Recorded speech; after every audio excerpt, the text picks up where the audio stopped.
tongues. Tell me, when did this stop being fun?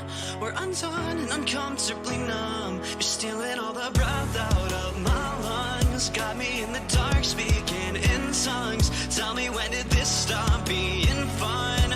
We're undone and uncomfortably numb.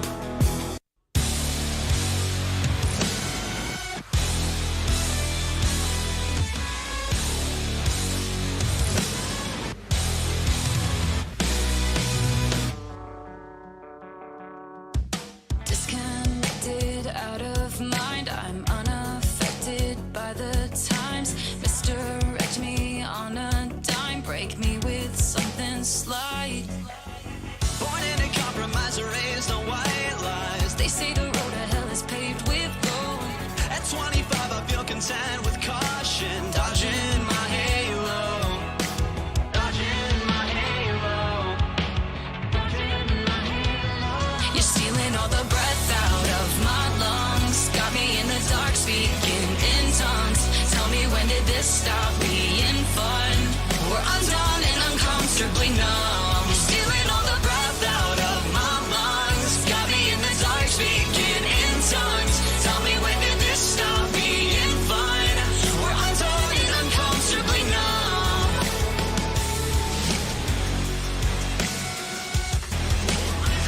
Uncomfortably numb.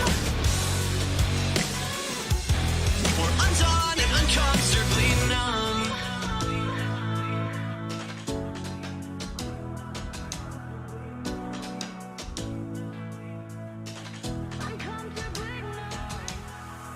The seasons change, we stay the same, so we're blue in the face. I need the pain to soothe my brain.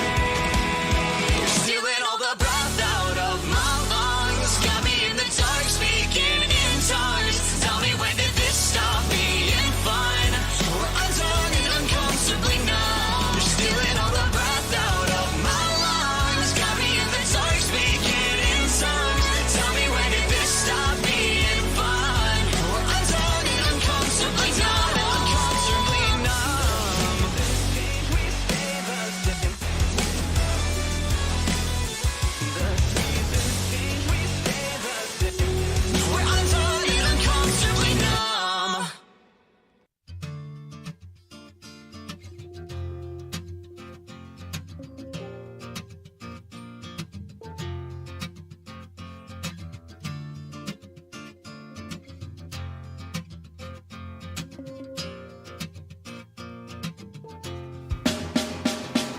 I know she said it's alright, but you gon' make it up next time. I know she knows it's not right. There ain't no use in lying. Maybe she thinks I know something. Maybe she thinks it's fine. Or maybe she knows something I don't. I'm so tired. I'm so tired of trying. It seems to me that maybe it pretty much always means no. So don't tell me, you might just let it go.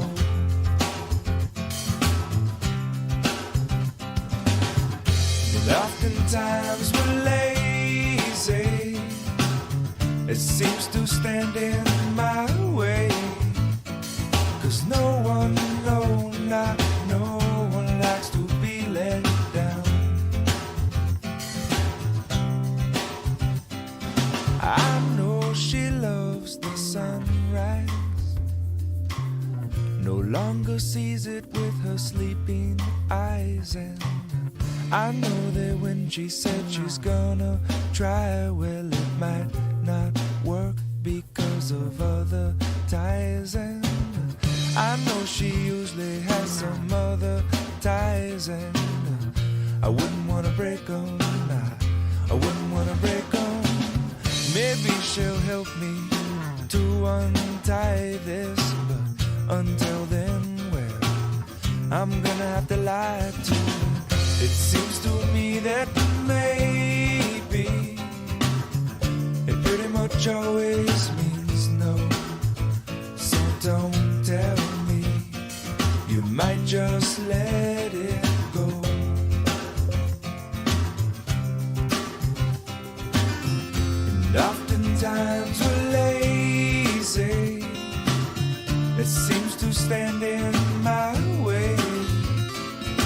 no one, no, not no one likes to be let down.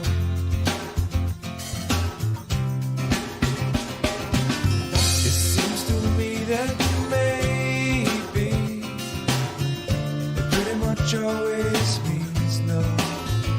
So don't tell me you might just let it go.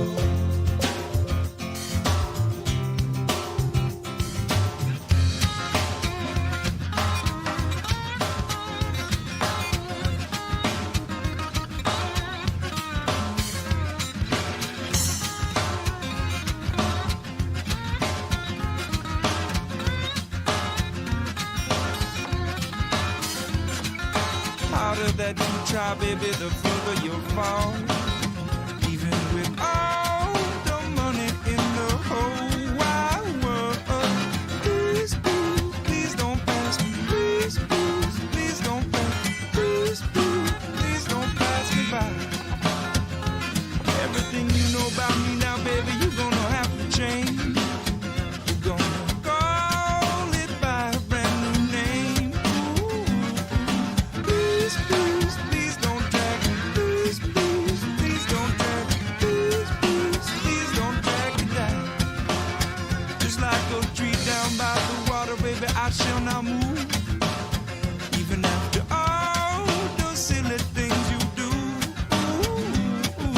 Please, please, please don't drag me. Please, please, please don't drag me. Please, please, please don't drag me down.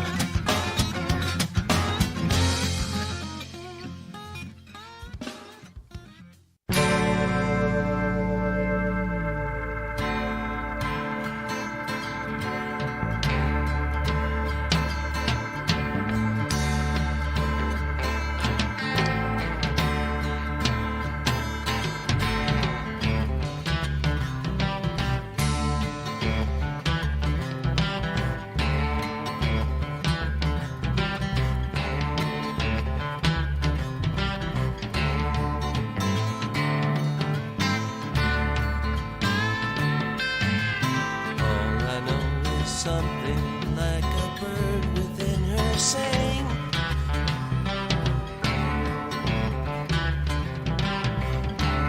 All I know, she sang a little while and then flew on.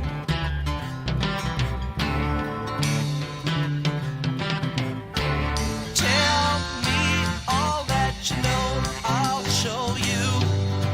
Snow and rain.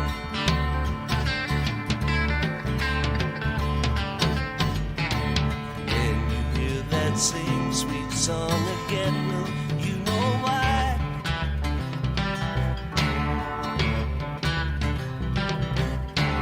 Anyone who sings a tune so sweet is passing by.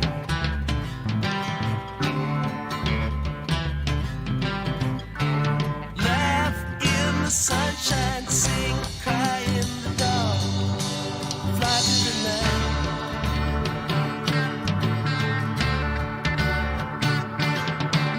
Don't cry now. Don't you cry. Don't you cry anymore. La la la la. Sleep in the stars. Don't you cry. Dry your eyes on the wind. La la la la la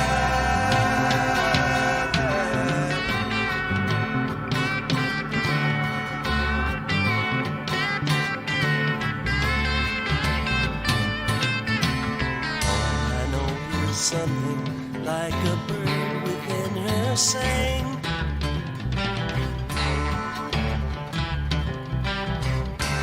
All I know, she sang a little while and then flew on.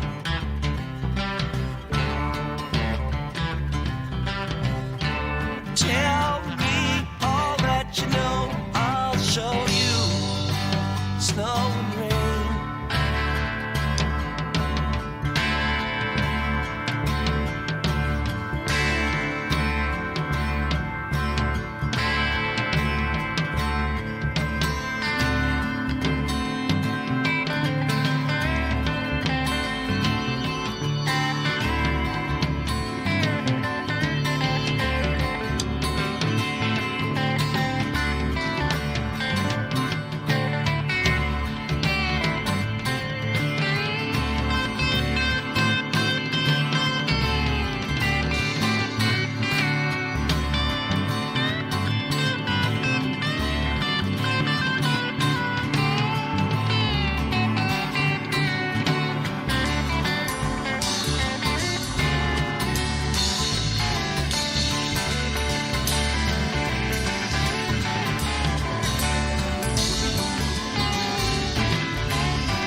welcome to another American River College Athletics broadcast brought to you by Stones Radio Networks. Coming to you live from beautiful campus of American River College in Sacramento, California. Today's game is sponsored by United Rentals, Ace Body and Towing, the Lincoln Potters Baseball Club, Grateful Bread, Super Taco, and Taylor Builders. To get you ready for today's matchup, let's send it up to the booth to the legend, Mark the Phantom Lowe, to bring you all of today's action. Well, good morning, everybody, and welcome to American River College. We're at Beaver Field on the campus of American River College in lovely Sacramento, California. We've got, let's call it early morning, let's call it just morning Big 8 Conference baseball for you in a game that's moved from tomorrow as they are anticipating rain during the afternoon hours. They moved it to today at 11 a.m., and we are almost at 11 a.m., and the Beavers are taking the field. They are hosting Cosumnes River College Hawks. The teams played yesterday in a barn burner. 16-11 was the score for the Hawks yesterday. Tyler Moore on the mound for the Beavers. Chris Toy is on assignment, so my partner today, my director, producer, and sidekick is Mr. Stones McCoy. And Stones, I want to get started right away. I want to get started talking to you. Yesterday, we've got two teams who have won a combined 5 games in the Big 8 Conference, which is not as bad as it sounds because it's a very tough conference. They played yesterday 16-11. They come out here early today. What are you looking for? Well, we're looking for a continuation of offense. You know, yesterday the Beavers were able to get quite a few hits. Now, granted, they were playing in Cosumnes, and that park is conducive. A little smaller, to get a few hits, and there was a few home runs yesterday. So I'd like to see the continuation of bat to ball, putting the ball in play, put the pressure on the Hawks today. And, again, I'm really curious to see what we're going to get out of Moore today on the mound. Yeah, Tyler Moore 0-4 on the season. 30 innings pitched, 29 strikeouts, only 14 base on balls. Not a bad comparison there, a 6.30 ERA. And as I said, he is 0-4. So let's take a look at the batting order he is going to be facing today for the Cosumnes River Hawks. Chase Christensen leading it off. You'll see Griffin Harrison there. Griffin was 3 for 6 with 5 runs batted in and a home run in yesterday's win for the Hawks. Noah Cantor in the DH spot. Cameron Orr had a home run yesterday. He's batting in the 6th spot. And then Robert Perry hitting in the 8th spot. The catcher hitting .318 on the season. Michael Freitas, the right-hander, on the mound for the Hawks in this one as Tyler Moore is getting done with his warm-up tosses. Beavers 8-20 on the season, 2-11 in Big 8 Conference. The Hawks at 13-18 and 3-13 in conference play. And so they're coming out here hot on the heels of yesterday's win. Beavers have lost 4 straight in conference play. We're just going to see Chase Christensen, then Corey Williams, Griffin Harrison, the first 3 hitters for the Hawks. Chase coming to bat, he is a freshman out of Rio Americano High School, batting .310 on the season, right-hander, and we are ready to go. No, we're not. The umpire says, nope, I'm sorry. He has not logged on to the right spot on YouTube yet. It's American River College Athletics or Stones Radio Network ump. That's where you got to go, so just know. First pitch is swung out and missed, and we are underway here. 11:02 by my, I was going to say by my watch, of course. It's not by, it's my phone. Oh, it's Stones has a watch. Yeah, it's a San Francisco Giants watch. Isn't that cute? 0-1 pitch, breaking balls high. 1-1. How are your Giants doing already? They're not great. I took 2 out of the series with San Diego, and they haven't won versus the Dodgers yet. Okay, thank you for that. I'm glad we highlighted the positive. That's in the dirt. I got the 2 out of San Diego, who are just so they only play teams that come back from Korea. Then is that what they play the Korean Classic, and they are took a couple in the chin from the Dodgers. Well, and as soon as they finish this series with the Dodgers, they go home and they play San Diego. Okay, so we're going to stay with the Korean trip. Okay, very good. Thank you, Stones. 2-1 pitch, chop foul, 2-2. Christensen, as I said, 3 home runs, 22 batted in. Had 2 runs scored yesterday and 2 for 5 for Chase. Just a freshman out of Rio Americano. He's followed by Corey Williams. Then Griffin Harrison in the top of the first. 18 hits, 16 runs for the Hawks yesterday. That is a fastball. It misses, so it'll push it full at 3 balls and 2 strikes. They got home runs from Cameron Orr. They also got one from Griffin Harrison. Beavers got a home run from DH Jose Vega, who has just really been hitting well from that spot. 3-2 pitch, swung on and missed, off-speed pitch, and a strikeout recorded by Tyler Moore, his 30th on the season. Christensen's down for the first out of the inning. Bring up Corey Williams, the third baseman. Corey at 314 on the season. He has a home run. He has 23 runs batted in. Wearing number 22, Elk Grove High School sophomore Corey Williams. He lines one out to center field. Moving over to his left is Marcus Babada, and that is the second out quickly, and it gives us a chance to take a look at the defensive alignment for your Beavers today. We saw Babada in center, Winowski over in right, David Henry out in left field today, Brett Griffiths at third, Darren Eels at short, Jaden Reynolds at second, Willie Tatum at first. That's basically been the infield. Then, of course, Duncan Hansen, the 2-year starter behind the plate, and Tyler Moore on the mound. And now here's Griffin Harrison, who is on a hot streak. Griffin at 311 on the season. Hits that sharply into the hole into left field for a base hit. Saying Griffin was 3 for 6 yesterday, hitting 311, has 5 home runs, has 30 driven in. Drove in 5 of those yesterday, 3 for 6 with 5 RBIs, including a home run, and he lines a base hit to left field, picked up by Henry, returned into the infield, bringing up Noah Cantor, the designated hitter. Noah's also out of Elk Grove High School. He is a freshman. 260, but he does have 3 home runs on the season. There goes the runner. The outside throw down to second by Hansen's going to be to left of the second baseman out into center field, but Babada comes in quickly, and Harrison has to stay put. He has the stolen base. He's in scoring position now. The pitch called a ball on Noah Cantor. 2 for 6 for Noah yesterday in the 16-11 Hawks win. Grafton Shorts is on deck.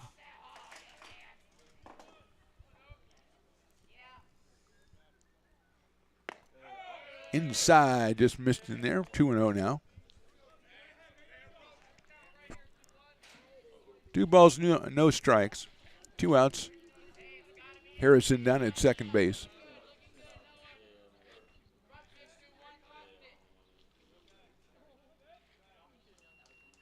It's hit high up in the air, right center field, moving over Winalski. Wyatt tracking it down, reaches up and makes the catch in right center field. Covers a lot of ground out in right field. No runs to hit. They left 1 at the end of a half inning. Hawks nothing. Beavers coming to bat.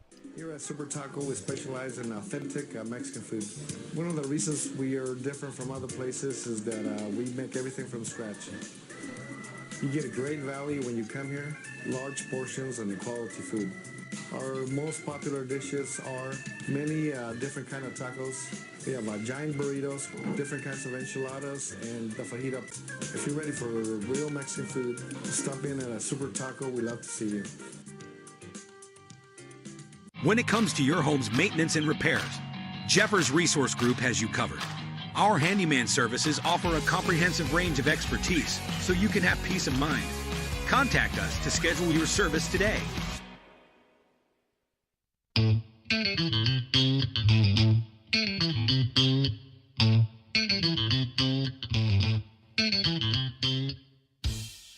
Oh, I love baking. I've been doing it my whole life.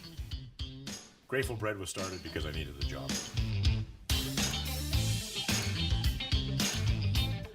Personally, the most rewarding part is about eating it. It always used to seem like bread was just an afterthought, and which was always kind of disappointing. But now, as not only people, foodies and people eating, they're expecting better quality, and people notice it, they can see it.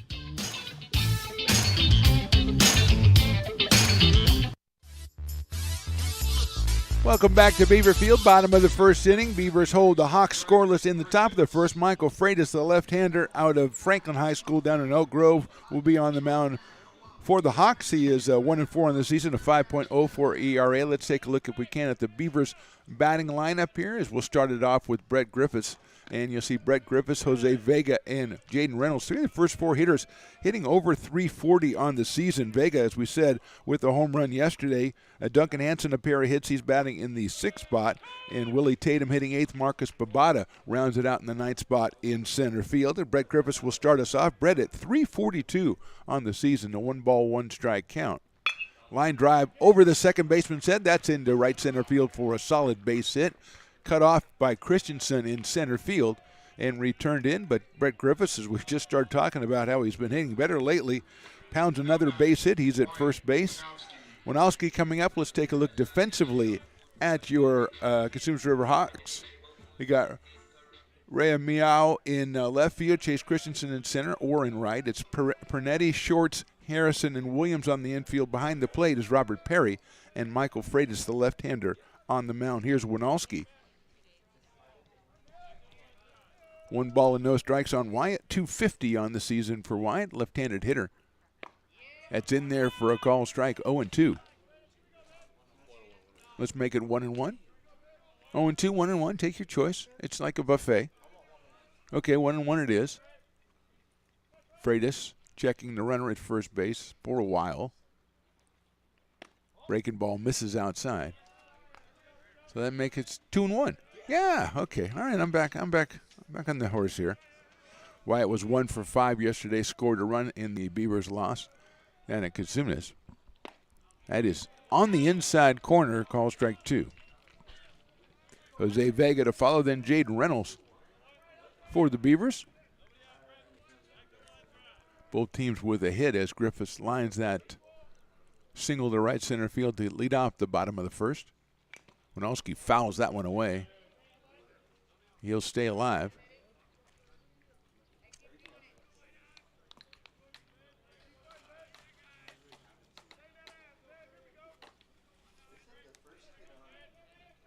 Brett getting off of first base. Pretty good lead over there. Hit sharply down the third baseline. That's a fair ball into left field. Griffiths rounds second. He's going to go for third. Winalski pulls into second base. He's got himself a double, and the Beavers are in business second and third with nobody out here in the bottom of the first. Winalski hit it to the right of Corey Williams at third base.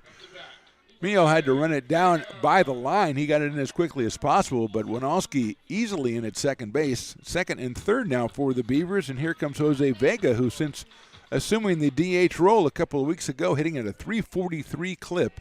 1 home run, which he got yesterday, and 8 runs batted in. He was 3 for 6 on the day yesterday. Jose takes inside for a ball. Jaden Reynolds to follow. Good piece of hitting by Wyatt Winalski. The left-hand hitter steers it down the third base line, and he's out at second base.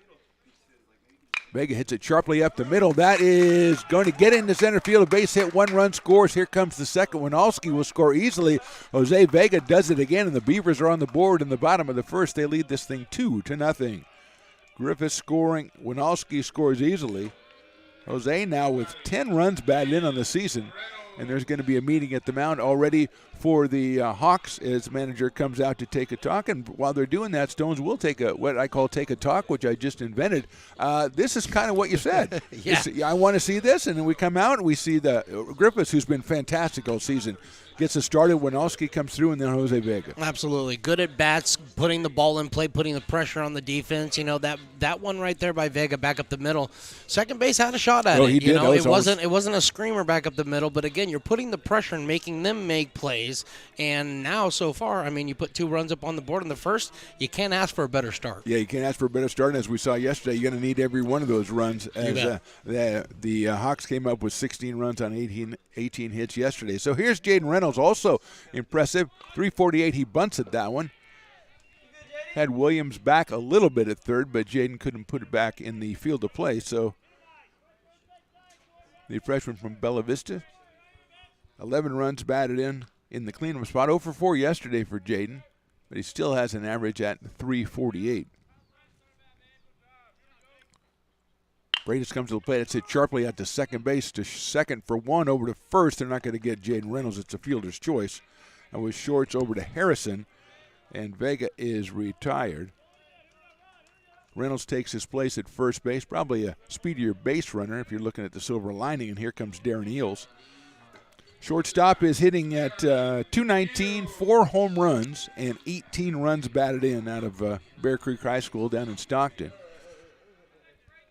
Hitting in the number 5 spot, Duncan Hansen to follow. Darren hits it sharply down the line. I think that hit a fair ball.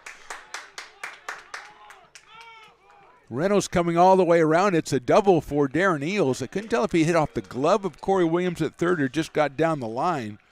But sharply hit ball by Eels. Third hit for the Beavers in the inning, and they are in business again with Duncan Hansen, who was 2 for 4 and scored 3 runs in yesterday's game. So Duncan coming in here at 240 has 18 runs batted in.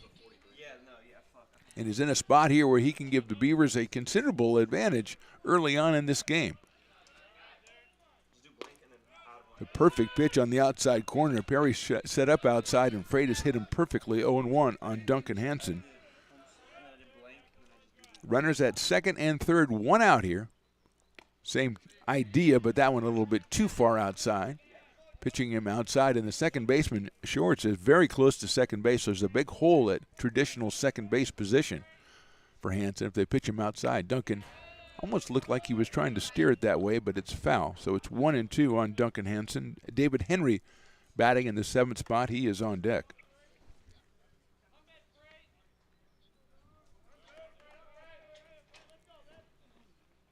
Outside again, 2-2. There must be the book on Duncan Hansen. Don't come inside, because they have set up for all 4 pitches on the outside corner.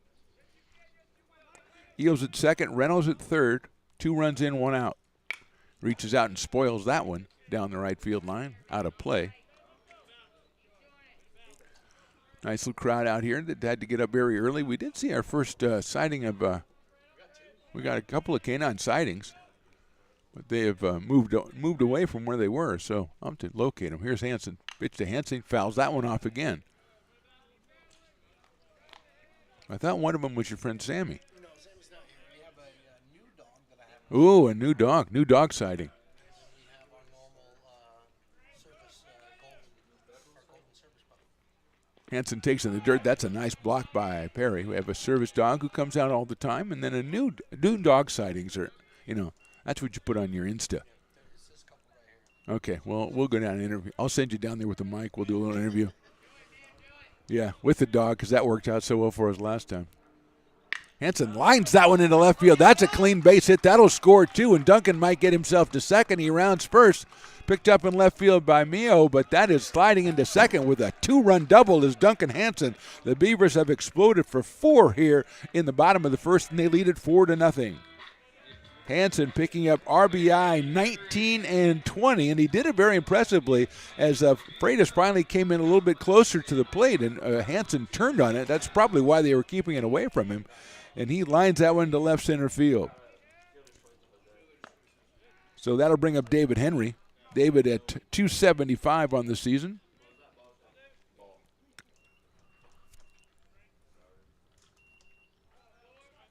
Right-handing left fielder. Swings at a breaking ball inside, fouls it back. So a couple of big hits, 2-run single by Vega, 2-run double by Duncan Hansen, and the Beavers are on the board in a big way, 4-0, with Hansen still at second base.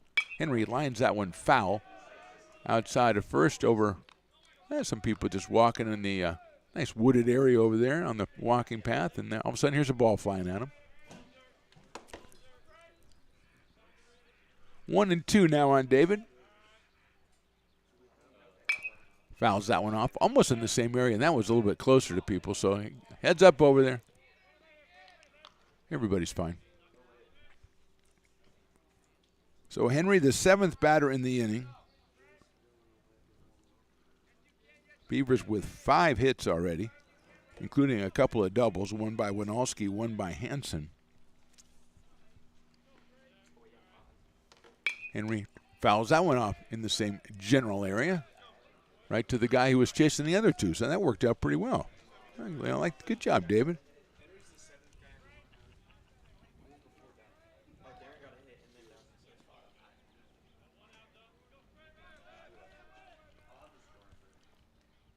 Swing and a miss at a high fastball. Protecting a little bit too much. That one chasing that for the second out of the inning and bring up Willie Tatum. The sophomore first baseman out of Grant High. Looks like Jace Villanueva warming up in the pen out of Laguna Creek High School. He's in there for the Hawks down the right field line. Tatum with a 153 average does have 9 runs batted in on the season. He's got Hansen out at second base. Breaking ball fouled off by Willie. Marcus Babada, the 9-hitter, on deck. Beavers trying to bat through the lineup here in the bottom of the first against the left-hander Michael Freitas. Hansen leading out at second base. Willie takes outside. Nice block by Robert Perry. He's done it a couple of times here in this inning.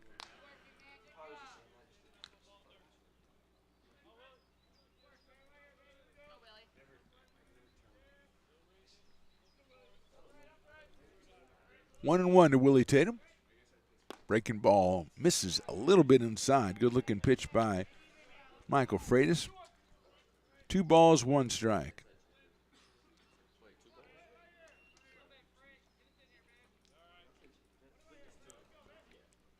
Tatum lines that one to right field. Is that going to get down? It does. Here comes Hansen around third. The ball picked up by Orr right. The throw to the plate is not going to be in time. It's an RBI single for Willie Tatum. The Beavers have put a 5 spot up on the board in the bottom of the first inning. Willie with his 10th run batted in the season, and Duncan Hansen motoring and moving and chugging around third base. Almost could hear Creedence Clearwater in the background as the soundtrack could keep on chugging. And Duncan scores on a slide, and the Beavers 5 runs on 5 hits. Make that 6 hits here in the first inning, and I'll bring up Marcus Babada. Breaking ball's popped up. See if that gets out of play. Giving chase is Perry, the catcher, and it will get out of play. 0-1 on Marcus Babada.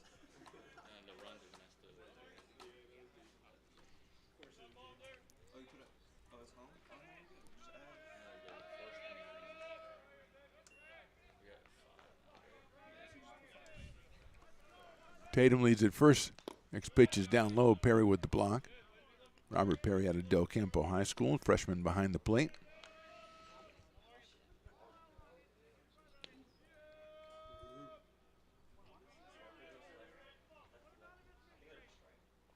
That's in the dirt again. Tatum thought about going. Now he's got to scamper back to first, which he does.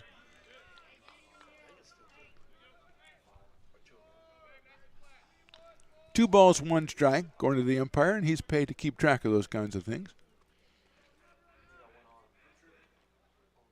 Fastball on the outside corner. Evens it up 2-2 on Babada. 7 runs batted in for Marcus. 0 for 3 with a run batted in yesterday's game. Look out, that hits him. Breaking ball hits him. And he'll go to first base. And the Beavers have batted around here in the first inning.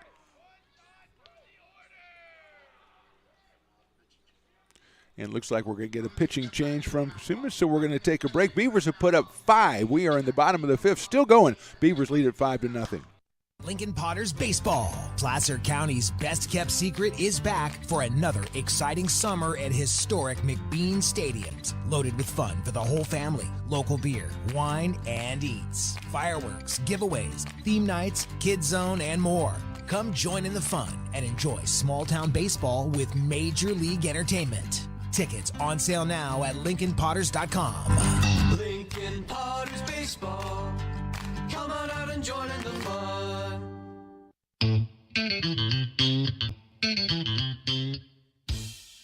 I love baking. I've been doing it my whole life. Grateful Bread was started because I needed the job. It always used to seem like bread was just an afterthought, and which was always kind of disappointing. But now, as not only people, foodies and people eating, they're expecting better quality, and people notice it, they can see it.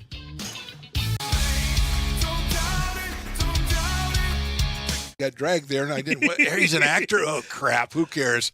You got the rest of your life to be, serious. But just tweet it out and then don't really run away. Yeah. No, I think it happens to some of us. Maybe it sounds a little personal to you, but I didn't want me. Yeah, to I don't sound know. that It just way. maybe sounds like that. Generally, fine. Again, you're a very bright guy. Yeah. You see right into Right my through soul, you. my friend. That's why I have so many jobs, because people think I'm funny when they're driving home.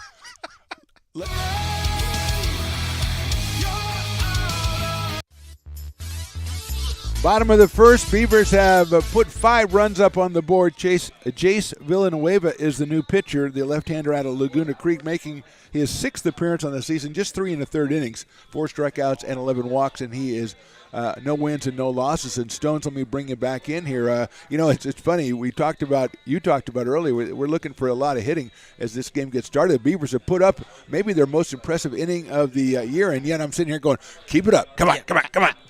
We have not seen them bat around here in at ARC since we've been here. That was an amazing inning, but you got to keep it going. We're still going, yeah. We're still keep it going. And it goes with Brett Griffiths, who has singled and scored already in this inning. Came into the game at 342, the sophomore out of Jesuit High School. Scored his 25th run of the season in this one already, and he's the first batter for Villanueva. It's a sharp grinder into the hole into left field for a base hit. Here comes Tatum around third. The ball picked up and left. The throw's coming into third, and Brett Griffiths has 2 hits in the inning, and the Beavers have their 6th run. Holding at second is Marcus Babada. Brett now has his 16th run batted in and his 25th run scored in this first inning, and Wyatt Winalski, who sliced a double down the left field line about 15 minutes ago, comes up to the plate. So he is 1 for 1 today. Came in at 250. Had a hit yesterday. Breaking ball just misses inside from Villanueva. So it is 1 ball and no strikes.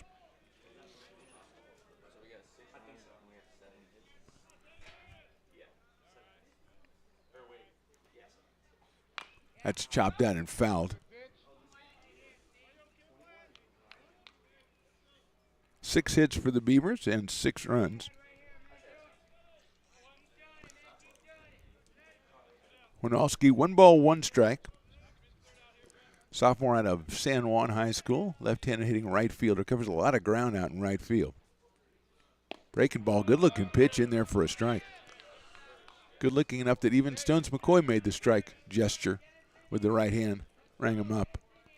And he usually disagrees with umpires kind of as a rule, like a philosophy. He lives by it. Winalski takes call, strike 3 down the middle, and that's the end of the inning. 6 runs on 6 hits. We go to the top of the second. Beavers on top, 6-0. Hi, I'm Monica from Ace Body Shop in Towne. We are a family-oriented business. We've been in business for over 30 years. We are located downtown Lincoln at 333 Lincoln Boulevard in Lincoln, California. We do automotive repair and 24 hours towing. Our phone number is 916-645-2859, or you can find us on the web.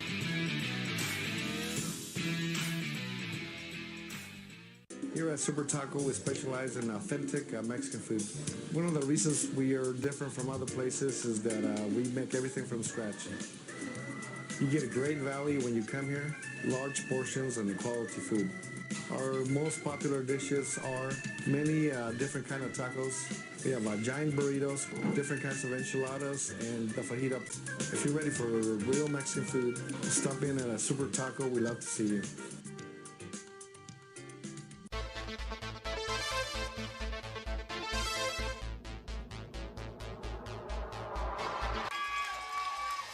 Fast swung on and missed. He got him on strikes at 86, the off-speeder. Bruno strikes out the...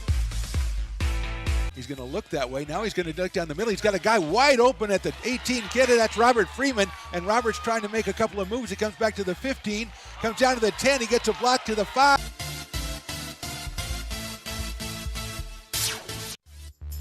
Top of the second after the best half inning in Beavers history. Over the course of Stones Radio Networks being on hand, they scored 6 times in the bottom of the first. And Tyler Moore, the beneficiary of all that, he'll face Grafton Shorts, then Cameron Orr and Ben Pernetti, the first 3 hitters for the Hawks here in the top of the second inning. Shorts hitting at .288 on the campaign, 1 home run and 24 runs batted in.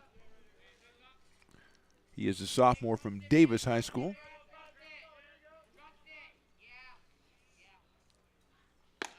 Watches that one outside a little bit high. 2-0 on Grafton Shorts, which is kind of the most Davis-sounding name I've heard in a while.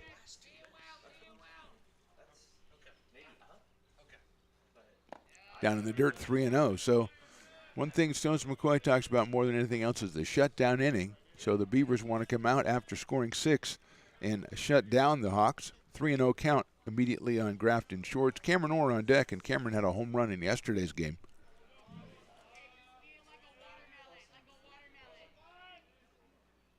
Inside with a fastball, and Shorts walks on 4 pitches. He is down at first base, and here is Cameron Orr. Hitting at .235, 4 home runs, though, and 21 batted in, and then Cameron has 2 for 3 with 3 runs batted in, including a home run yesterday.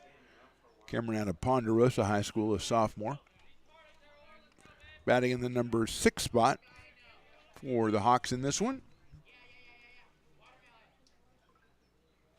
That one sails high, so 5 straight balls starting the top of the second inning. From Tyler Moore, Ben Pernetti to follow. Robert Perry in the 8th spot. Noah Reamio is batting in the 9th spot, the left fielder for Cosumnes River. Fastball misses high.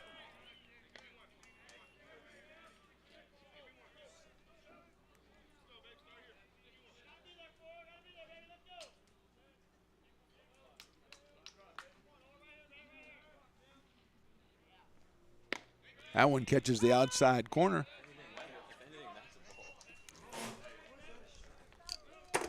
Two balls and 1 strike.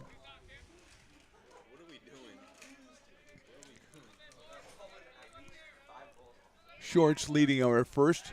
Medium lead, but Moore's going to throw over there just to try to keep Grafton close. 2-1 on Cameron Orr. Fans trickling in here. That one is in there for a call strike. A lot of these fans look like the guys, Stones, that have, on principle, don't get up before noon. You know, it just looks like that kind of a crew to me, you know. Yeah, definitely my kind of crew. Well, last night was trivia night, as you know, and I kick it. I kick it on trivia night. High fly ball left center field coming on. The left fielder, that is David Henry. And in left center field, he makes the catch for the first out. So good job by Tyler Moore to come back and get Orr on the fly out, and brings up Ben Pernetti. Ben over at first base. Yesterday's game, 1 official at bat, no official at bats, 1 run scored and 3 base on balls. Ben out of Pleasant Grove High School down in Elk Grove, a freshman, batting at 178, does have a home run and has driven in 8 runs. Takes one inside for a ball, 1-0 on Ben Pernetti. Shorts down at first base, he got the walk to open the inning, then a fly out to David Henry by Cameron Orr for the first out. Short lead at first by Shorts. There's a nice looking fastball in there for a strike and a throw down to first base, which we've seen both softball and baseball try at least a dozen times this year. Hasn't ever really worked out well for either team. You do your best just to keep the ball from going down the right field line for the most part. Short's a little bit bigger lead now, and Moore checks it out and throws over to Willie Tatum. 1 ball, 1 strike on Pernetti. Still early in this one, just the top of the second inning. There goes the runner. The pitch is swung on and fouled by Pernetti. Good jump over there, too, by Grafton Shores. Beavers put up the 6 runs, and obviously they played a team that yesterday put up 16 runs on 18 hits, and so not feeling too comfortable, but a great start for AR back in the first inning with 6 runs on 6 hits, including 3 doubles in the inning. 1 ball, 2 strikes on the left-hand hitting Ben Pernetti. Moore coming to the plate, 1-2. Fastball just misses, 2-2. I always think that's dangerous when a pitcher doesn't agree with the call and he kind of turns his back and looks away from home plate. You never know if the catcher's just going to instinctively throw the ball back to you. Duncan Hansen, the veteran, though. There goes the runner again. He's swinging a miss. Hansen's going to throw down to second. It's too late. But Pernetti's out on strikes. Shorts gets the credit for his steal. Pernetti is the second strikeout for Tyler Moore, and bring up Robert Perry, the catcher.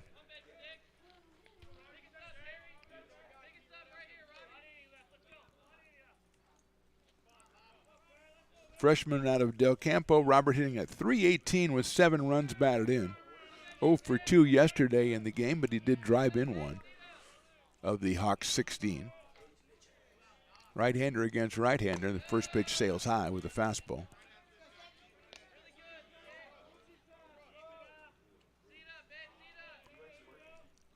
One ball, no strikes.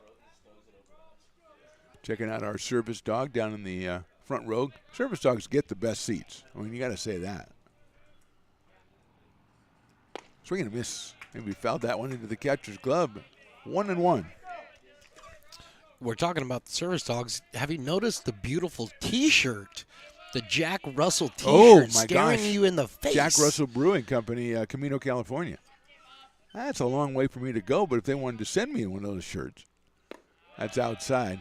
Yeah, that is pretty cool now that I see it. But the dog's looking at me like, can you get me off this shirt? Did you even know that? It's the Jack Russell Brewing Company. He can get a beer wherever he wants to. That's like a get a beer free card right there if you're wearing that. Give the dog a beer, man. Line drive right field. Winolski, though, right in the right spot. Wyatt reaches up and makes the catch. So a walk doesn't hurt the Beavers. We go to the bottom of the second. They still lead this one 6-0. When it comes to your home's maintenance and repairs, Jeffers Resource Group has you covered. Our handyman services offer a comprehensive range of expertise, from minor carpentry to drywall, electrical and flooring for property managers, landlords, and renters alike. We ensure that every job is completed to the highest standards, so you can have peace of mind. Contact us today to discover how Jeffers Resource Group can help keep your home in top shape.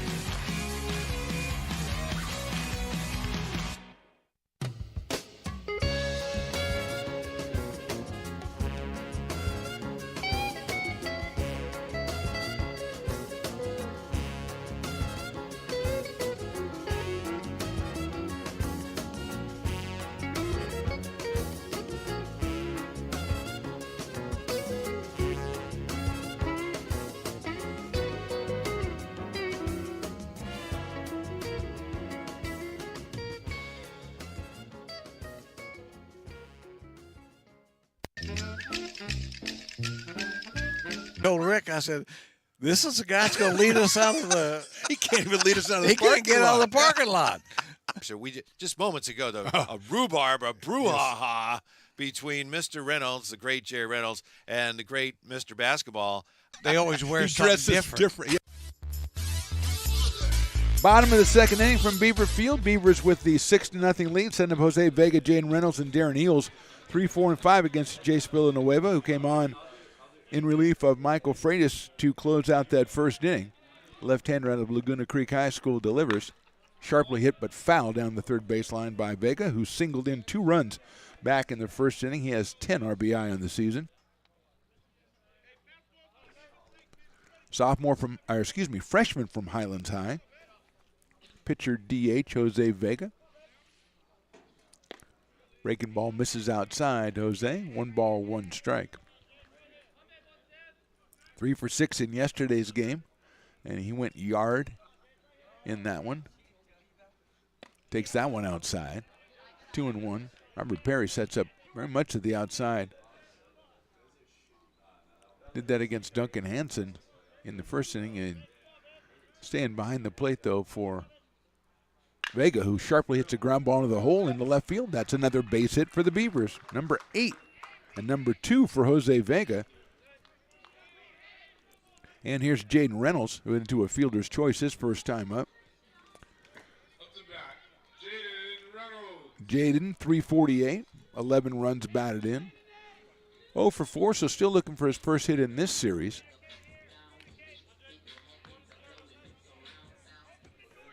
Left-handed hitting second baseman. Coming in at third base is Corey Williams.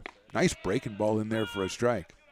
Reynolds showed bunt his first time up, so Williams in on the infield grass. Couple of steps in, actually, as Vega leads at first base. Reynolds hits a sharp grounder. That's in the hole between first and second. Nice play by the second baseman. Throws to first and gets him by half a step. That was Grafton Shorts, who went to his left and got Reynolds at first on a really nice play. Vega does move to second base, and that'll bring up Darren Eels, who doubled his first time. 1 for 5 yesterday for Darren. Picked up an RBI. And he 1 for 1 so far today. Batting in the number 5 spot, the shortstop. Basically the shortstop for the entire season for Coach Jay. He chops that one foul back to the screen. We don't have a game program, so I don't have the names of the Cosumnes coaches, and I looked at their website, and they have that page blank. So maybe they just decided we're just going to throw it up for grabs today, or exactly what they're doing. I got Stones on that ball, gets away. It's a wild pitch going to third is Vega, and he slides in. So the wild pitch allows Jose Vega to advance to third. Robert Perry doing a good job blocking it, got away from him a little bit, and Jose, with a good secondary lead, makes it to third. He's 90 feet away for Darren Eels, who now has a 1-1 count. Infield is in for the Hawks. Eels sharply hits a ground ball, but it's foul. So with 1-2 on Darren, obviously he's trying to get the ball in play. Dan Miko is your manager. Looks like, Schuler, Scott Haynes, Harvey Hargrove, and Rick Nelson, who, let's face it, Garden Party was a tremendous song. Eels hits it deep enough to left field. Going back is Mio, but he's going to make the catch, but it's deep enough that the run will score. So Vega scores on the sacrifice fly. Beavers put another run up on the board, and they lead it 7-0. Good job by Jose Vega to go to third on that wild pitch. And it gives Darren Eels another RBI. 2 outs, nobody on, 1 run in. And it'll bring up Duncan Hansen, who had a 2-run double back in the first inning. So he's got 20 runs batted in on the season. Shows bunts at it, but it's foul. Good job by Darren Eels, 2-strike count, getting that bat on the ball and hit it pretty deep out to left, maybe 350 down to left center. But 348 down the lines, 370 in the alleys, and then 390 to straight away. Wind isn't too harmful today as opposed to what we've seen on other occasions, but still a pretty good poke. But a comfortable sacrifice fly. That breaking ball is outside to Duncan Hansen.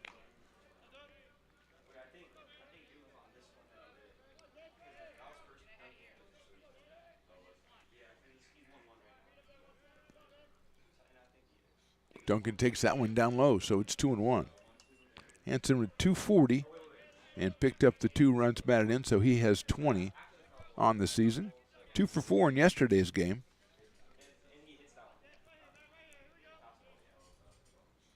Swinging and a miss. 2-2 on the Del Campo sophomore. David Henry, the left fielder, to follow if Duncan can get a secondary rally going here for the Beavers in the second inning.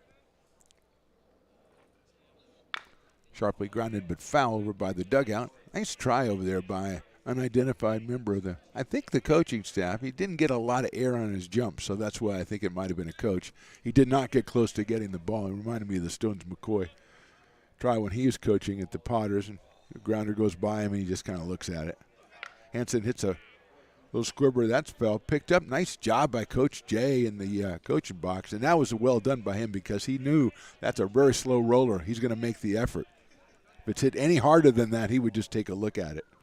There's a whole, protocol to being a base coach and fielding grounders, which Stones McCoy does not know yet. Hansen fouls that one away. Maybe you come out to the Potters games this year or check us out on Stones Radio Network's YouTube. We have all Lincoln Potters action. And we have 40 home games. And Stones, I'm sure, will weasel his way into coaching at least one of them, so you can come out and check him out. I think it's aspirational, go above your means night, and he will be the coach, outside and high. It's be something you can never be day, and it's Stones is the coach. Hasn't lost a runner yet, though. I think he's done it twice. Actually, I think he did lose one guy once. That is outside. I think when you can defend yourself. I think you were coaching first and you sent a guy on a double and he was out at second base. So actually it was on a steal and I didn't send him. Oh, okay. And he got thrown out. Okay. And then when he came back to the dugout, the half inning, we talked and he goes, I thought you asked me to go. So it is your fault. And I said no. All right, go away now. David Henry, the hitter. I don't know. That sounds to me like it's your fault. You asked me to go, so that's your fault. I'm also undefeated as a coach. That is true. That is true. I will say that. 0-1 to David. Struck out his first time up. Hansen over at first base. Henry swings and misses at a ball in the dirt blocked by Perry. So it's quickly 0-2 on David. Followed by Willie Tatum in the Beavers order. Put up one here in the second inning on the sacrifice fly from Darren Eels, and they lead this 7-0.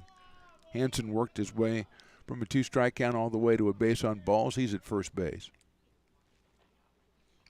Henry check swing. Did he go? Yes, he did. Rung up by the base umpire, so he is out on strikes. 1 run on 1 hit. They left 1. We go to the top of the third. Beavers on top 7-0.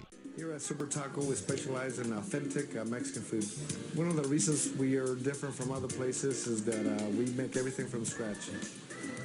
You get a great value when you come here, large portions and quality food. Our most popular dishes are many different kind of tacos. We have giant burritos, different kinds of enchiladas, and the fajita. If you're ready for real Mexican food, stop in at a Super Taco. We'd love to see you. When it comes to your home's maintenance and repairs, Jeffers Resource Group has you covered.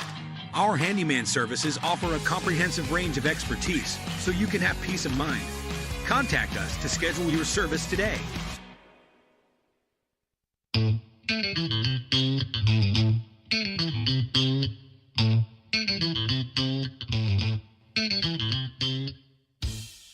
I love baking. I've been doing it my whole life. Grateful Bread was started because I needed the job.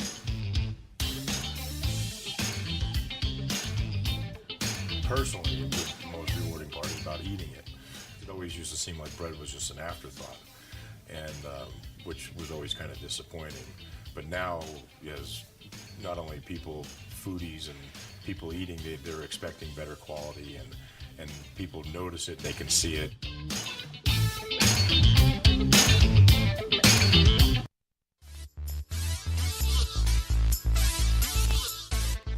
Top of the third inning from Beaver Field. Beavers on top 7-0. It'll be Noah Reyamio starting us off, the number 9 hitter. Then we go to the top of the order, Chase Christensen and Corey Williams for the Hawks, who so far have 1 hit in the game. That was a single by Griffin Harrison back in the first inning.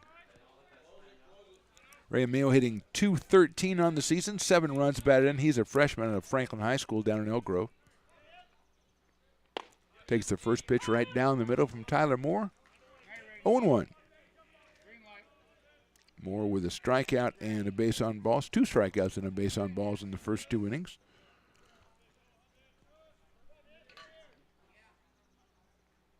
That's popped up right side. Willie Tatum going to give chase. Still going to give chase. And he makes the catch for the out. I like the way he does that a lot. He goes and hides behind the dugout down the first base line so you can't see what's going on. And he makes the catch. So good play by Willie Tatum on that, kind of like surreptitious catch of the pop fly, and that'll bring up Chase Christensen, who struck out to lead off the game. He is 0 for 1, 2 for 5 yesterday, came in at .310. Inside to the point where it hit him in the back, so Christensen will go down to first base. Hit by a pitch. Second free pass to first base by Tyler Moore, and bring up Corey Williams, who hit a fly ball to a pretty deep center field back in the first inning. But he was retired, so he is 0 for 1, batting at .314 on the year. Elk Grove High School in Elk Grove, California for Corey Williams. He is a sophomore. Takes that one high for a ball 1-0. Tatum, Reynolds, Eels, and Griffiths on the infield. Babada in center field, Henry in left, Winalski in right, and Duncan Hansen behind the plate for Tyler Moore, who throws over to Tatum at first base to chase Chase Christensen back. That was a tough one. Okay. Just because you have a microphone doesn't mean you always have to say stuff. Good looking pitch by Tyler Moore in there for a strike. 1 ball and 1 strike. Griffin Harrison to follow. A very hot hitter. 3 hits yesterday, 1 hit already today for the Hawks. There goes the runner. The pitch is fouled off on an inside fastball to Williams, and Christensen, who had a pretty good jump and is at second. He's looking back toward home plate like, come on, man, I had it. That's just my interpretation. I don't have subtitles or anything, but I am a body language expert, allegedly. 1-2 now. Williams with the home run has driven in 23 runs on the season. Fouls that one out of play down the right field line, and we'll go again at 1 ball and 2 strikes.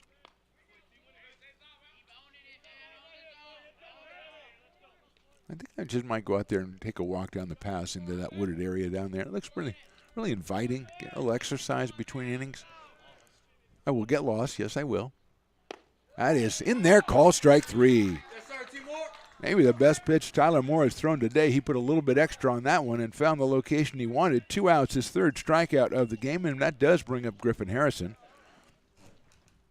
3 for 6 yesterday, 1 for 1 today. 311 on the campaign with 5 home runs. He's driven in 30. Right-hand hitting Harrison, playing at shortstop for the Hawks. Moore goes over to first base. Griffin out of Vacaville High School in Vacaville, California, of the Bulldogs. The Vacaville High School is located in Vacaville, California. There goes the runner again. Swing and a miss. The throw by Hansen's going to be too late. It's knocked down by Jaden Reynolds out there. Another good jump by the Hawks, and Christensen is at second base with 2 outs and an 0-1 count on Griffin Harrison, looking for his 31st run batted in the season. Think I should tell him that Vacaville High's in Vacaville? Think he already knows that? Oh yeah, got to put the info out there as Reynolds does shade over towards second base. He goes to third. The throw by Hansen's going to be high. They put it down. He is safe. Just a little bit too high on that throw. Tag was slapped down by Brett Griffiths, but not in time. I think he put up 2 fingers, 0-2. I do believe he did.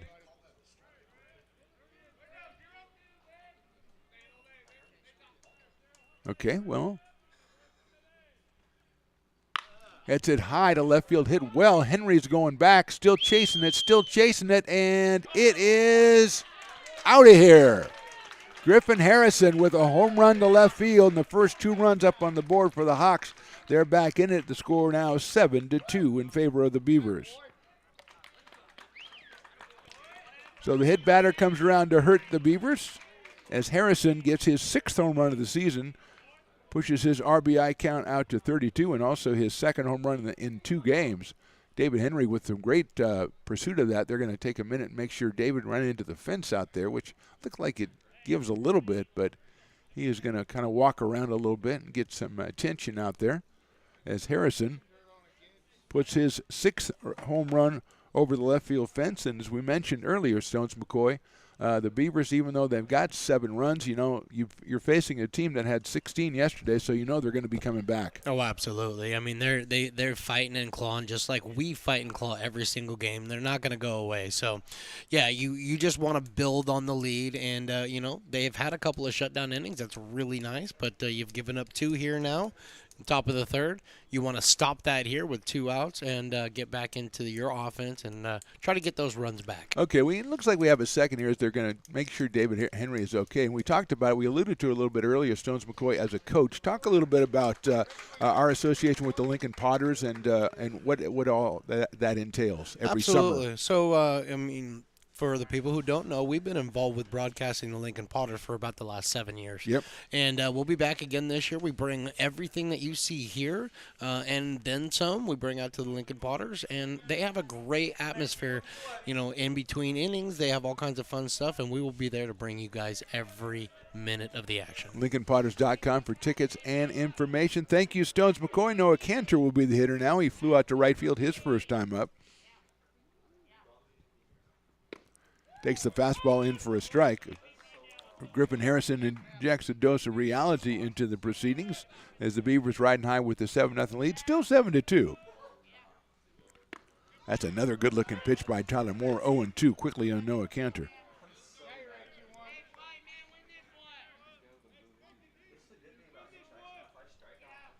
No balls, 2 strikes on Noah.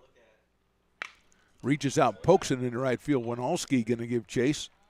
Reaches up and makes the catch. A well-hit ball just for reaching out and poking it, but flies out to right field. 2 runs on a hit We go to the bottom of the third inning. Beavers still on top, this time 7-2. Lincoln Potters Baseball. Placer County's best kept secret is back for another exciting summer at historic McBean Stadiums. Loaded with fun for the whole family, local beer, wine, and eats. Fireworks, giveaways, theme nights, kids zone, and more.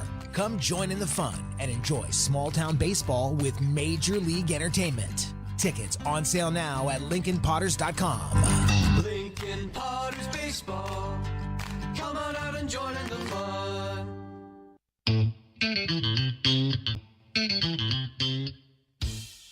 I love baking. I've been doing it my whole life. Grateful Bread was started because I needed the job. It always used to seem like bread was just an afterthought, and which was always kind of disappointing. But now, as not only people, foodies and people eating, they're expecting better quality, and people notice it, they can see it.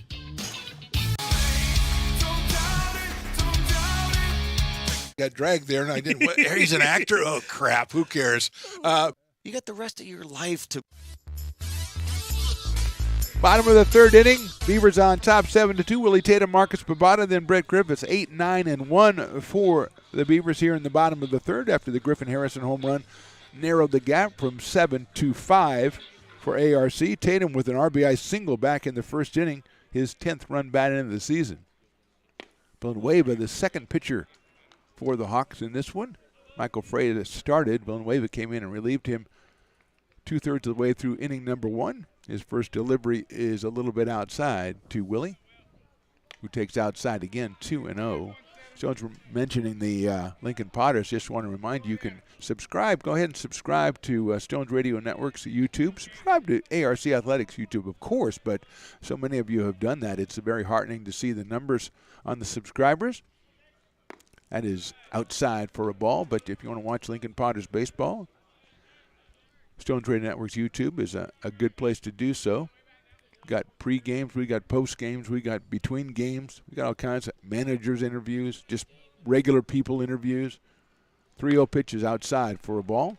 And I thought my theory of faking the bunt and getting the call first strike was going to be in there. I thought he was going to get it, but ball too far outside. Tatum's on for the second time, and here's Marcus Babata, who was hit by a pitch his first time up. I'm sure he would like to reach base a little less painfully this time. Marcus also at a Bear Creek High School, batting at 133 with 7 runs batted in. He got one of those yesterday. So technically it might be 8 because they may not have updated the website. That happens occasionally. Babata takes it on the outside corner for a strike.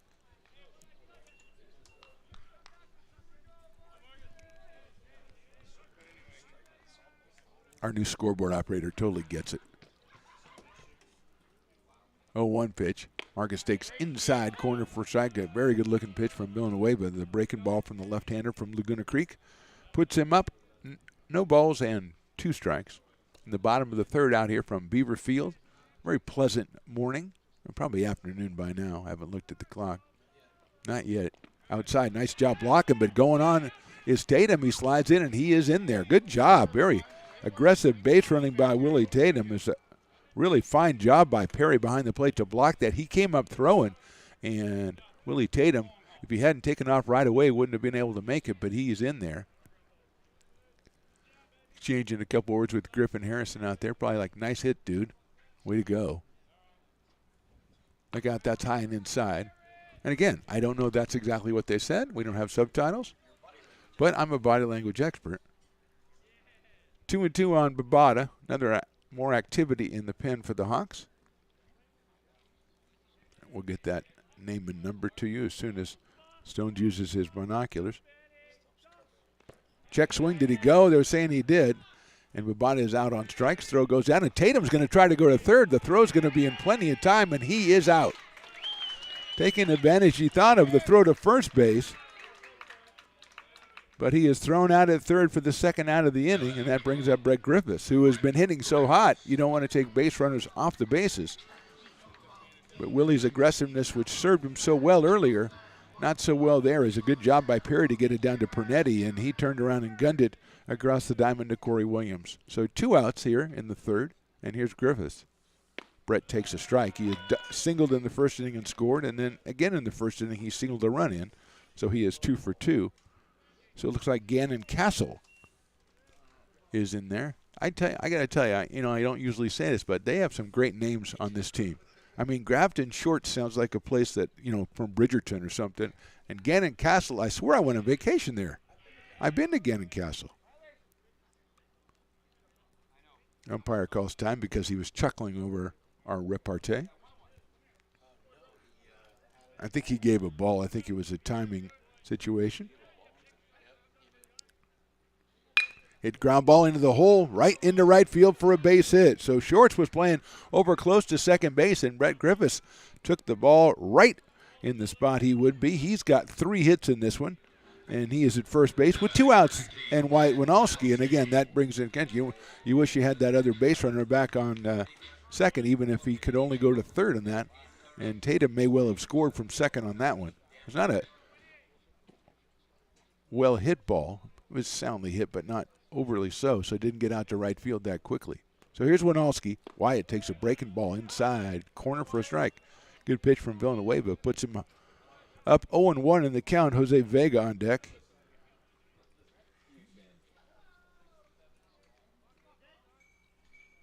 There goes Griffiths. The pitch is swung and hit a high to right center field, moving over the center fielder Christensen, and he'll make the catch. Well hit by Winalski, but Christensen runs it down. No runs, 1 hit, 1 left. We go to the top of the 4th. Beavers on top 7-2. Hi, I'm Monica from Ace Body Shop in Towing. We are a family-oriented business. We've been in business for over 30 years. We are located downtown Lincoln at 333 Lincoln Boulevard in Lincoln, California. We do automotive repair and 24-hour towing. Our phone number is 916-645-2859, or you can find us on the web.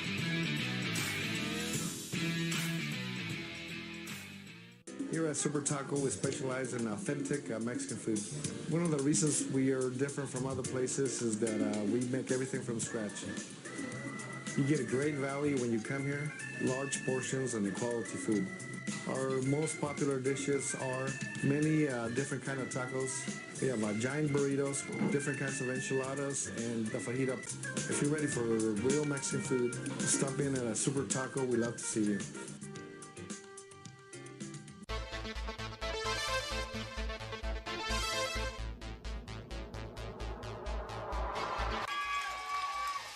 Fast flung on and missed. He got him on strikes at 86, the off-speeder. Bruno strikes out the...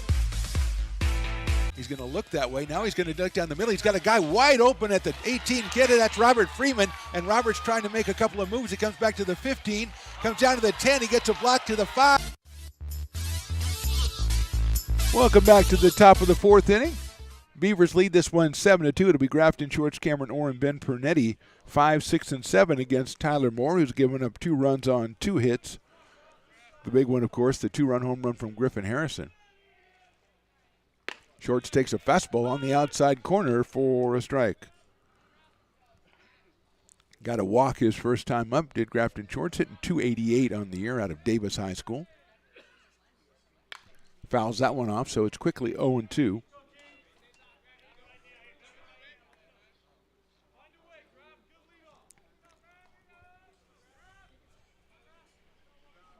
Two ball or 0-2 on Grafton Shorts. Sharply to the right of second. Reynolds has it on a backhand, goes over to first, and Hoff, it's going to be too late. Really a tough chance for Jaden Reynolds as Shorts beats it out. That is an infield hit for Grafton Shorts. 3rd hit of the game for the Hawks, just perfectly placed to the left of the pitcher and to the right of second. And Reynolds, even though he ran it down, really couldn't afford to stop and set. Tried to throw on the run, and Shorts is on. Cameron Orr, who flew out to left field his first time up, hit it pretty well. He's hitting .235. Hit a home run in yesterday's game. There's a line drive left center field. That'll get down for a base hit. Going to try to cut it off. It'll go all the way to the fence. Orr at second base. Here comes the runner Shorts around third. He is going to score easily without a throw. And all of a sudden it's 7-3 in favor of the Beavers. A 2-run RBI double for Cameron Orr, his 22nd run batted into the season. 4th hit of the game for the Hawks, and it'll bring up Ben Pernetti, who struck out his first time up. So Cameron Orr just drilled that one into a perfect spot as Babada tried to cut it off, couldn't get there. Brunetti came off 3 base on balls. There's a pickoff try at second base. It's going to get away, but backing up is Babada.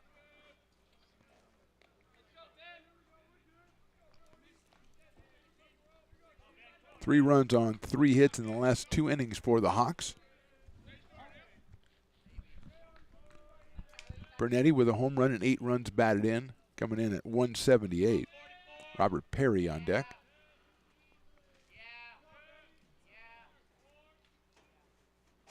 Inside, gets away, but Hansen and Duncan runs it down.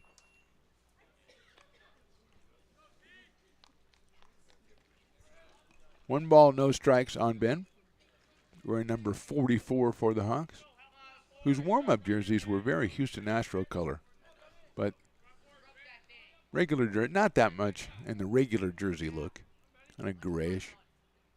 Brunetti hits it sharply right at Reynolds at second base. Jaden's going to go to first. The only play he has moving over to third is Cameron Orr. 1 out here in the 4th inning, and brings up Robert Perry, who flied to right field his first time up.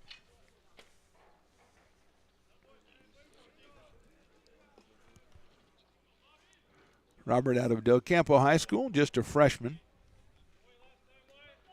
.318 coming in with 7 runs batted in. He's got a run 90 feet away. High, short right field. When Olsky's going to make a long run, Wyatt has it. He's got a strong arm. He throws. The runner's coming in to throw on a hop, and it gets away from Hansen. And scoring is Cameron Orr. Very tough play by Hansen, as it was kind of an in-between hop. He tried to get it up near the shoulder.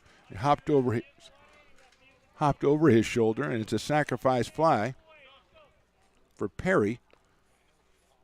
4th run is in for the Hawks, and all of a sudden it is 7-4 now in favor of the Beavers. And Noah Mio will be the hitter.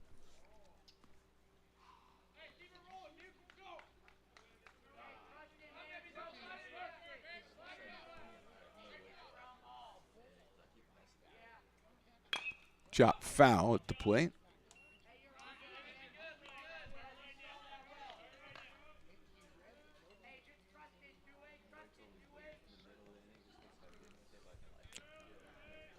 Noah popped out to first base in foul territory last time back in the 3rd inning, so he is 0 for 1 so far in this one.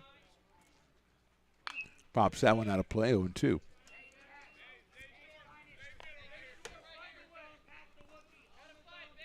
Seven to 4, top of the 4th. Hawks scored twice in the 3rd and have scored twice here in the 4th.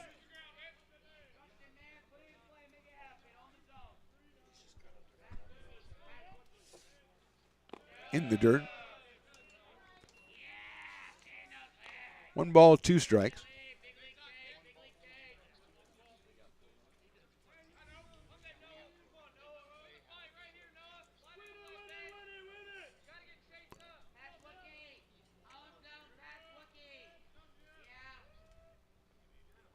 That's in the dirt again. Evens the count up at 2-2 on Mio. Top of the order, Chase Christensen follows. Single by Shorts, a double by Orr, and then a sacrifice fly from Robert Perry. And the Hawks are back in touch. They had trailed 7-0. It's now 7-4. Line drive to left field. Henry's going to give chase. He settles in underneath it and makes the catch for the 3rd out. So 2 runs on 2 hits. We go to the bottom of the 4th. Beavers still on top, but just 7-4. Here at Super Taco, we specialize in authentic Mexican food. One of the reasons we are different from other places is that we make everything from scratch. You get a great value when you come here, large portions and quality food. Our most popular dishes are many different kind of tacos. We have giant burritos, different kinds of enchiladas, and the fajita. If you're ready for real Mexican food, stop in at a Super Taco. We'd love to see you. When it comes to your home's maintenance and repairs, Jeffers Resource Group has you covered. Our handyman services offer a comprehensive range of expertise so you can have peace of mind. Contact us to schedule your service today.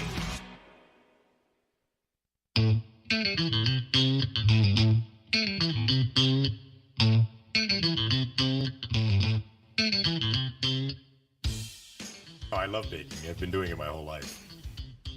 Grateful Bread was started because I needed the job.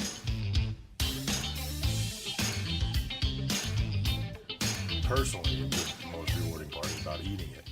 It always used to seem like bread was just an afterthought, and which was always kind of disappointing. But now, yes, not only. Bottom of the fourth inning, Beavers had the 7-0 lead. That lead now has shrunk to 7-4. Jose Vega, Jaden Reynolds, Darren Eels against Jace Villanueva, the second pitcher for the Hawks, who came on in the first inning in relief of Michael Freitas. Villanueva's given up 1 run on 3 hits. Here's Vega, who has a couple of base hits in this one. Takes that one down low for a ball. Got a couple of RBI back in the first inning. Scored a run after a single in the second. So Jose, who came in at 343, now has 10 runs batted in after becoming the designated hitter a couple weeks ago. Takes that one in the dirt for a ball, 2-0. Villanueva has 2 strikeouts and 2 walks. Looks like Ryan DeChain, a right-hander out of Sheldon High School, is loosening up for the Hawks. That is ball 3 on Jose Vega, freshman from Highlands High School. Followed by Jaden Reynolds and then Darren Eels. Beavers with 9 hits in the game so far, 7 of those in the first inning. That's a strike. Since then, a single by Griffiths and a single by Vega, been the only 2 hits.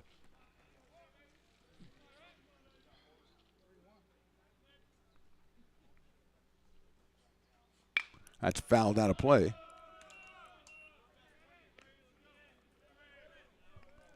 So going from 3-0 to 3-2 on Jose Vega. Villanueva out of Laguna Creek High School down in El Grove area. Chopped. That is down the third baseline. That's a fair ball picked up by the pitcher to first base, and it's going to get by first base. Vega will go to second base or backs it up and gets it in, but Vega is going to be safe at second base. So it's a single for Jose, and then he goes to second on the throwing error from the pitcher. And we're going to get a meeting at the mound here from the Cosumnes River Hawks. It might be time. Let's see if they want to make a pitching change. We'll step away for just a second here. Vega at second base. We're in the bottom of the fourth, and the Beavers with a 3-run lead. When it comes to your home's maintenance and repairs, Jeffers Resource Group has you covered. Our handyman services offer a comprehensive range of expertise, from minor carpentry to drywall, electrical and flooring for property managers, landlords, and renters alike. We ensure that every job is completed to the highest standards, so you can have peace of mind. Contact us today to discover how Jeffers Resource Group can help keep your home in top shape.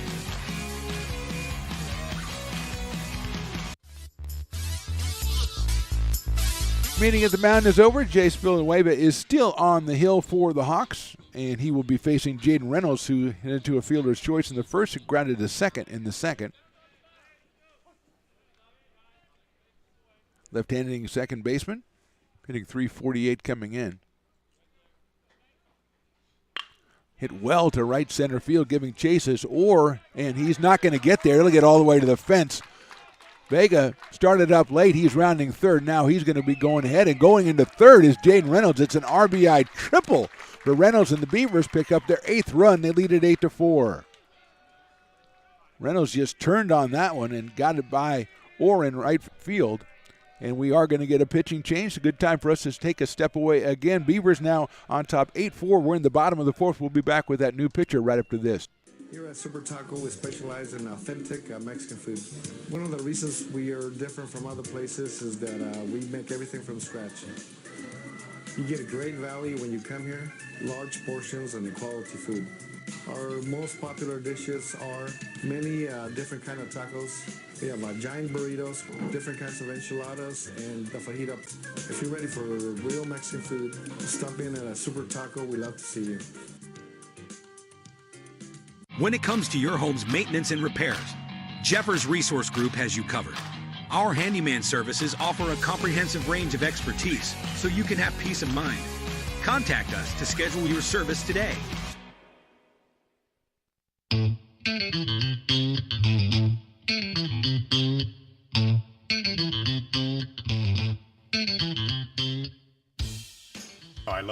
I've been doing it my whole life. Grateful Bread was started because I needed a job.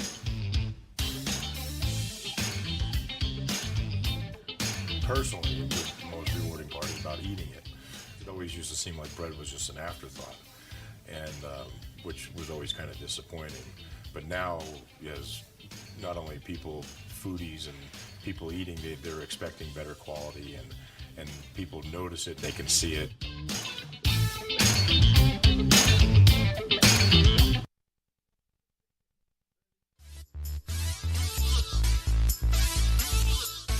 Ryan DeChain, the new pitcher from Sheldon High School, the third pitcher for the Hawks. Freitas started in Villanueva, and now DeChain making his fourth appearance of the season. Just 3 innings pitched so far on the season, 3 strikeouts and 2 walks. And Ryan will be facing Darren Eels with Reynolds down at third base. 1 run already in for the Beavers here in the fourth. They lead at 8-4, and the infield is in. That's hit out into center field, not deep. Here comes Christensen on it, and he makes the catch. The tag is made. The throw is excellent into home plate, and holding at third base is Jaden Reynolds. So Eels flies to center, but not deep enough. As Christensen, first of all, covered a lot of ground, and then secondly made an excellent throw, which was cut off by Pernetti as the runner wasn't going. Here's Duncan Hansen. Infield still in with 1 out, and Reynolds at third, and Hansen, who has a hit and a walk and 2 runs batted in, is looking to get another one for the Beavers here. DeShane comes in from, I would say, not quite submarine, but kind of sidearm. Sidearm submarine. I had a submarine the other day, yeah. No. That is on the inside corner, so he's going to, one of those pitchers that he's going to take a little getting used to, because you've got to kind of reorient yourself to where you pick up his release point. Infield is in. Hansen takes outside. Nice job by Perry to stop that one from going back to the backstop. As with Reynolds at third base, he's very speedy. First baseman Ben Pernetti is well off the first base line against Hansen. Duncan takes it outside. That's one of those Sergio Romo pitches right there. The old Frisbee. I don't want to say old Giants because it gets all misty-eyed and stuff. I love Sergio Romo. I miss him. 3-1. Hansen takes inside, ball 4. So first and third now does set up the double play situation. Let's see if the Hawks, and they will move their middle infielders back into double play depth for David Henry, who struck out twice so far in this one. Good to see David still in the game, though, after he ran into the fence a couple innings ago. Stones McCoy is kind of mimicking or pantomiming that he thinks there might be a squeeze coming up. You can't say that the other team is monitoring the broadcast.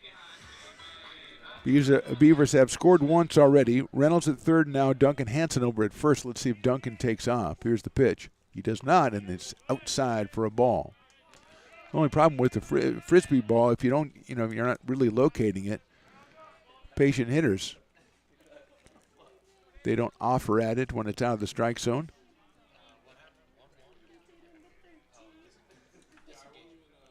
One ball and no strikes. Hansen at first. Reynolds coming down the line there. Hansen fakes going, and it's inside for a ball. DeShane, I thought he might have got a little bit of the inside corner on that one. I'm not qualified to comment. Obviously, I would never hesitate to, or I never. Oh, that's a strike. I never question the umpire's call, except for the next pitch after I say that. 2 balls and 1 strike on David. Very professional. Henry swings and misses. 2-2. Willie Tatum to follow.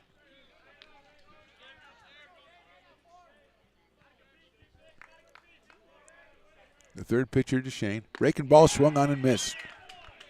So Henry is down on strikes and still at first and third the Beavers, but Willie Tatum is coming up. He singled in a run back in the first and then walked in the third. So Willie is 1 for 1. Beavers lead this one 8-4, but with a chance to put a couple more up on the board. Had a short fly out and then a strikeout. Tatum takes that outside. It gets away, but staying at third is Reynolds Going down to second is Duncan Hansen on the wild pitch. Reynolds playing it safe at third base. It wasn't off that far, and Perry on it very quickly. But now two runners in scoring position for Willie Tatum. 1 ball and no strikes. Sophomore out of Grant High School. 2-year starter, 2-year player here for Coach Jay at American River College. Willie takes inside for a ball, 2-0. Marcus Babada, the number 9 hitter on deck. Tatum with 10 runs batted in on the season. 2-0 pitch. Inside that hit him. So he'll go down first, get on base for the third time today, 3 different ways. And that loads him up for Marcus Babada, the left-handed hitter. Interested to see what the difference with a left-hander against the right-hander Duchesne, who comes in basically, as we said, from the side. It's like Gannon Castle's back up again for the Hawks in their bullpen. See if that affects the equilibrium there as the left-handed hitter against the right-handed Duchesne. First pitch is on the outside corner for a strike.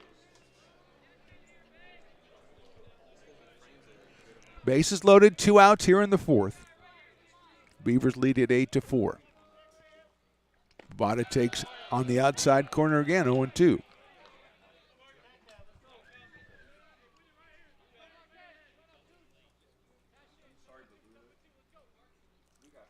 No balls, 2 strikes. That's outside for a ball. 1-2, and that is the purest optimism there to take an outside pitch after 2 outside strikes. But Mark is still alive at 1-2. Outside, 2-2. Sensed the theme here as Duchesne attacking the outside corner. Outfield, medium deep, pulled around to the right a little bit for Marcus Babana. Outside, ball 3. So 2 outside strikes and then 3 outside balls, and we've got a full count with the bases loaded here in the 4th inning. High pop-up, short left field, going out the shortstop Harrison. Left fielder comes in and makes the catch. That is Mio with a nice running catch to end the inning. So 1 run, 2 hits to left 3. We go to the 5th inning. Beavers on top, 8-4. Here at Super Taco, we specialize in authentic Mexican food. One of the reasons we are different from other places is that we make everything from scratch. You get a great value when you come here, large portions and quality food. Our most popular dishes are many different kind of tacos. We have giant burritos, different kinds of enchiladas, and the fajita. If you're ready for real Mexican food, stop in at a Super Taco. We love to see you. When it comes to your home's maintenance and repairs, Jeffers Resource Group has you covered. Our handyman services offer a comprehensive range of expertise so you can have peace of mind. Contact us to schedule your service today.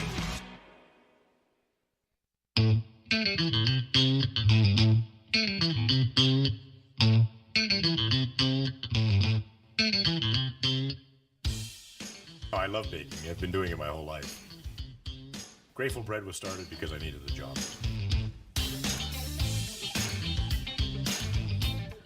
Personally, the most rewarding part is about eating it.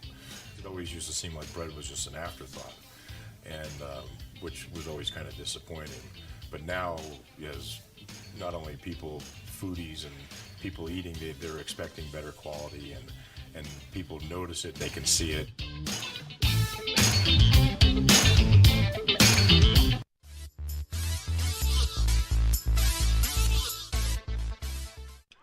Top of the 5th inning, top of the order for the Hawks. Chase Christensen, Corey Williams, Griffin Harrison against Tyler Moore. Out here for inning number 5. He's given up 4 runs on just 4 hits. Christensen takes in there for a strike. He has struck out and been hit by a pitch, has Chase. Came in at .310 on the season.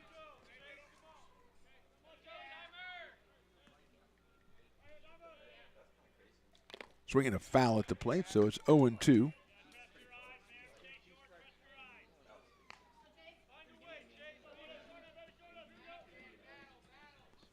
No balls, 2 strikes on Christensen, playing out in center field for the Hawks in this one. Sharply hit down to third. That's a fair ball. Going to be a tough play by Griffiths across the diamond. What a play by Brett Griffiths. As far as he needed to throw it, as far as could possibly be on the diamond, and he guns down Christensen at first for the first out. Great defensive play by Brett, who also has 3 hits in the game, and will bring up Corey Williams. The third baseman hitting at .314 is flied to center and struck out looking.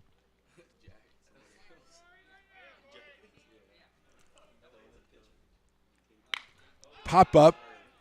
Reynolds going to go out. Here comes Winalski, gives way to Babada, and Marcus makes the catch in center field. So quickly 2 outs here in the inning, and now here's Griffin Harrison, who you want to face with nobody on base. He's singled, and he has hit a 2-run home run in this game. So he has 5 of his last 8 with 7 runs batted in and 2 home runs over these 2 games against the Beavers. So, yeah, you don't want anybody on base when Griffin's coming to the plate.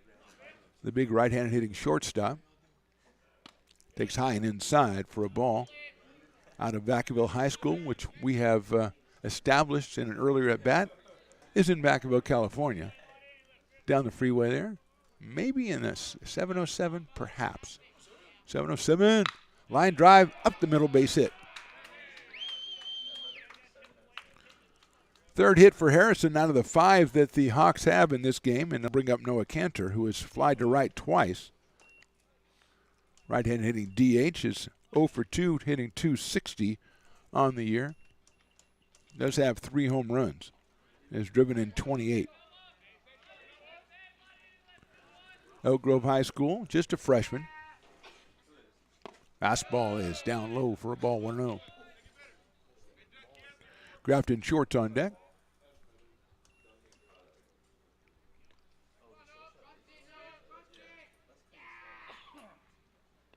Check swing, and he did go, and the ball gets through. It goes all the way back to the backstop.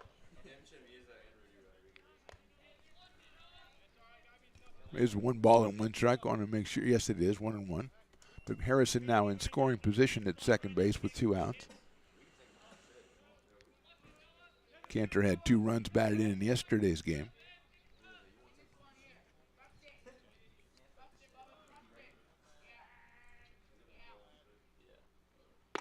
Fastball inside for a ball.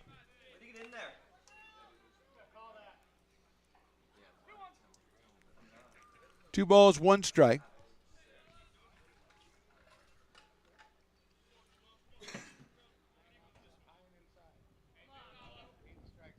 Check the runner at second base, 2-1 pitch. Waves at that one outside, 2-2.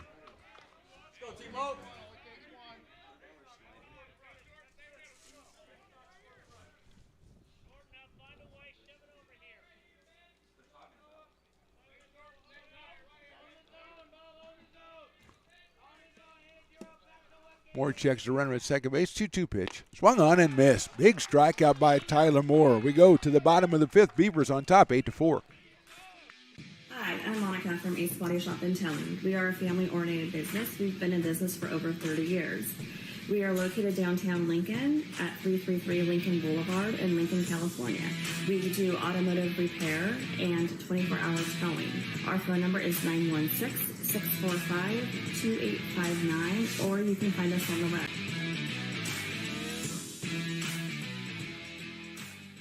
Here at Super Taco, we specialize in authentic Mexican food.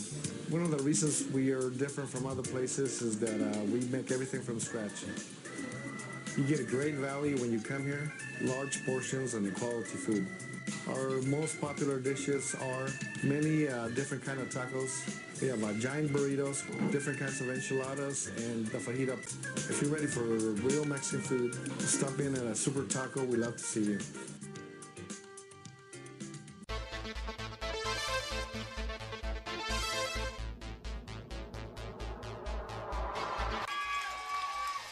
Fast flung on and missed. He got him on strikes at 86, the off-speeder. Bruno strikes out the... He's going to look that way. Now he's going to duck down the middle. He's got a guy wide open at the 18 kid. That's Robert Freeman. And Robert's trying to make a couple of moves. He comes back to the 15. Comes down to the 10. He gets a block to the 5. Bottom of the 5th inning from Beaver Field. Beavers on top 8-4. Ryan Duchesne, the third pitcher for the Hawks will face the top of the order, Brett Griffiths, Wyatt Winalski, and Jose Vega. Griffiths is hit on the leg by a pitch, and he will be on first base for the fourth time today. The previous 3 times was more impressive. He had hits, and he is gimping his way down to first base, and the Beavers do not want to see that, as Brett has been one of the vital components in this season. So they're going to take as much time as they need to make sure that he has full function in the leg back. Singled and scored in the first, singled in a run, also in the first. Beavers scored 6 times in the first, then singled in the third. And he's going to get checked out. But I wouldn't send out the trainer. I'd just send out a crutch. Just make sure that Brett stays in the game. If he has to kind of do the thing where he gets thrown out at second, that's fine. Sophomore out of Jesuit came into the game hitting .342, and he's 3 for 3. Was 3 hits yesterday as well, and drove in 3. Consensus in the press box is that we will wait and hold the game up until Brett is ready to go. So, yeah. And if that's a problem with the league, then they'll have to call us, because we are definitely not allowing Mr. Griffiths to leave. And we say hey to grandma up in Reading and great-grandma in Oregon. Your boy is very valued down here. We are not going to continue. In fact, if he can't make it to the game on any occasion, we'll move back to start time, if that's a problem. Here's Wyatt Winalski. He doubled in the first inning, struck out looking, then hit a deep fly ball to right in the third, and he lines that one down the left field line and out of play over by where the Beaver bullpen is alleged to be. We never really see. There's too many screens there. We do see shadowy figures like, the surveillance footage at 7-Eleven.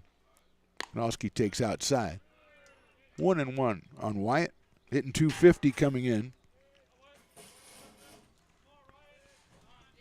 Left-handed hitter out of San Juan High School. He's got Griffiths at first. Inside it gets away, and Brett's going to go ahead and gut it out and get down to second base on the wild pitch. And if Robert Perry can't stop it, then it can't be stopped, as he has blocked a bunch of them here already in the first 4 innings today. Griffiths at second base now, and Winalski 2 balls and 1 strike.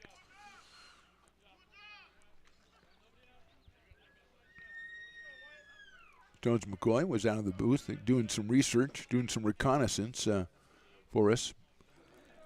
Just checking to see, make sure Brett was okay.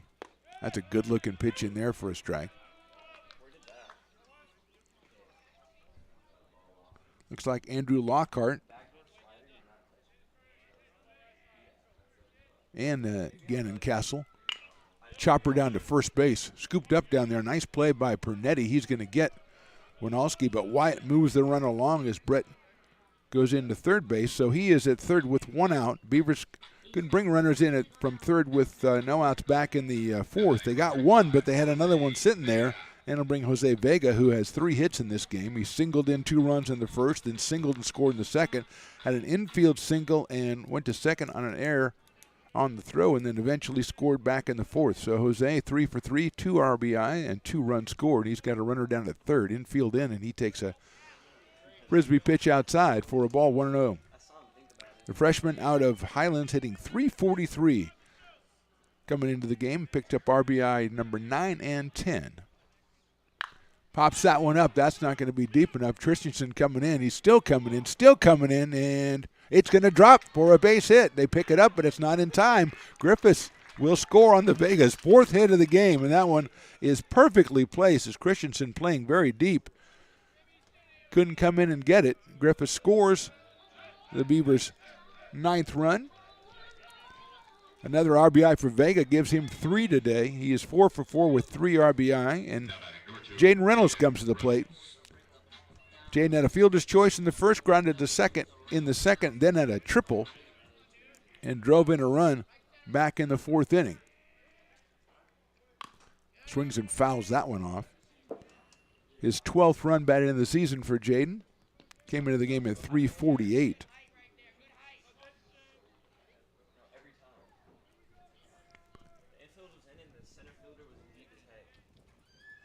That is outside for a ball.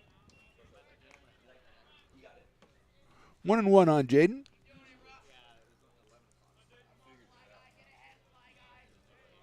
Freshman out of Bella Vista. Shane's pitch has popped up again, and this time it's the second baseman. Shorts.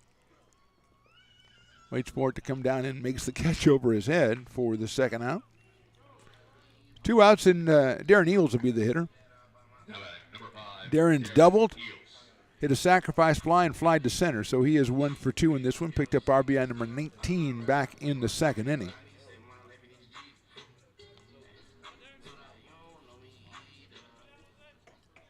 Brad Griffith scored a run, his 26th run scored of the season. That one's hit down the left field line, out of play. Turned on that one a little bit too quickly and fouled it. 0-1 on Darren Eels, sophomore from Bear Creek High School down in Stockton. Duncan Hansen in the on-deck circle. Vega leading at first base. Eels takes a ball down low. Nice block by Perry. Michael Freitas started, then Jace Villanueva for the Hawks, and Ryan Duchesne came on in the 4th inning. We are in the bottom of the 5th. That's outside. Outside. I think he closed his eyes. Outside corner, as I was saying, 1 and 2. It's an outside game. 1 and 2 now on Darren. Inside for a ball. He turned away, but as they turned away, he looked back to see if the call was a strike. 2 and 2.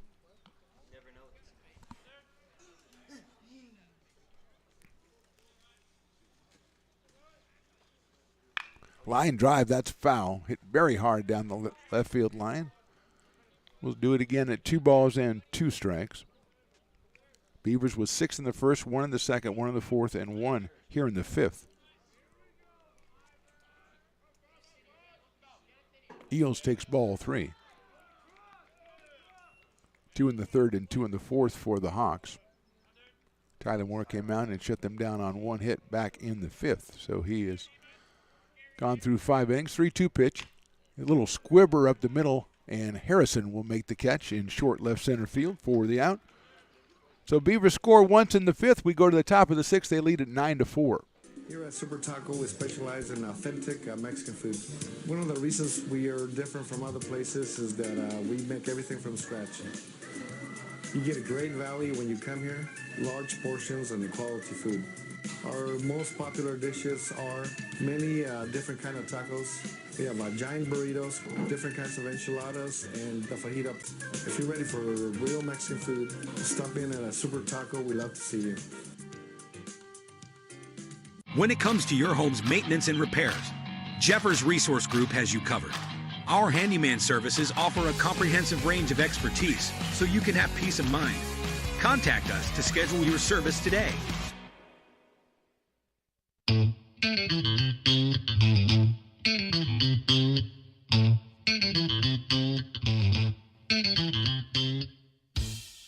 I love baking. I've been doing it my whole life. Grateful Bread was started because I needed the job.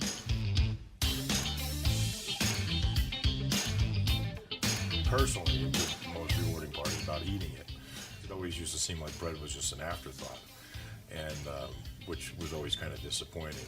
But now, as not only people, foodies and people eating, they're expecting better quality, and people notice it, they can see it.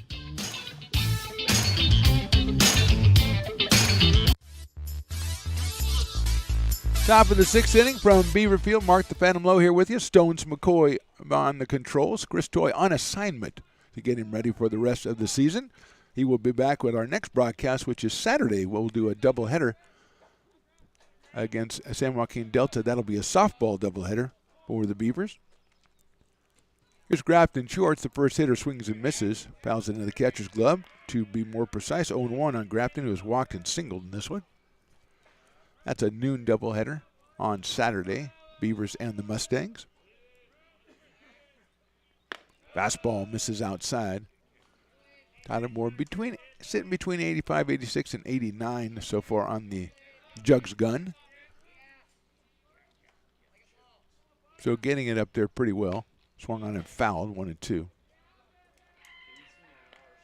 Got 2 games here in baseball. This series will conclude, I believe, a Friday game back at Cosumnes. We've got home games next week. Swing and a miss. Got him on strike. Second straight strikeout for Tyler Moore. Gives him 5 on the game and brings up Cameron Orr, who was fly deep to left field and doubled in a run. That was back in the 4th inning, so he is 1 for 2. Picked up RBI number 22, did Cameron Orr, out of Ponderosa High School, the Bruins, up at Shingle Springs. A Bruin is a bear, Stones. Come on. Like the UCLA Bruins. See, let me explain it to you. Swung and a miss. See, the California Golden Bears, they're the Golden Bears, and the UCLA is in the California system, and they are like after Cal, so they are the Bruins to reflect the Bears, you see? And I'm trying to explain that to you. And then we got the Ponderosa Bruins, also Bear Rivers the Bruins, I believe. So we got a lot of Bruins around. No, you don't call them the Bears. They're the Bruins. It's a particular type. All right, well, Grizzlies is another good name, but people are called the Grizzlies. Nobody's called the Polar Bears. That is a good-looking pitch, but it's a ball to Cameron Orr. You can't be. What are you going to be, like the Lincoln High Polars? That doesn't sound right. No. 2-1 pitch. Swung on and missed 2-2. Polars sound too much like molars. Yeah. No. You're not going to bring Winnie the Pooh as your mascot. You're going to have trademark problems anyway. 2-2 pitch on the way to Cameron. Swing and a miss. 3 strikeouts in a row for Tyler Moore. And here is Ben Pernetti. Struck out and grounded to second has Ben Pernetti in this one. So Shorts and Orr down on strikes.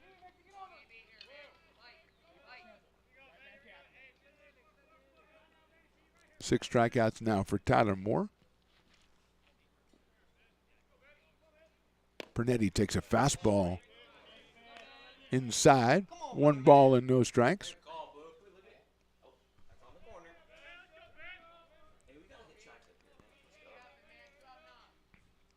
That misses the outside corner, so it's 2-0 quickly on Ben Pernetti. Robert Perry, the catcher, the number 8 hitter in the on-deck circle for the Hawks.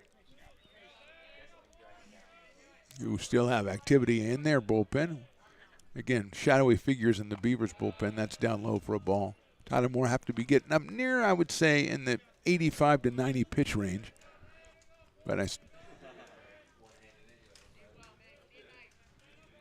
3-0 to Bernetti, who struck out and grounded out. Walked 3 times yesterday. Takes the call strike on the inside corner. 3-1.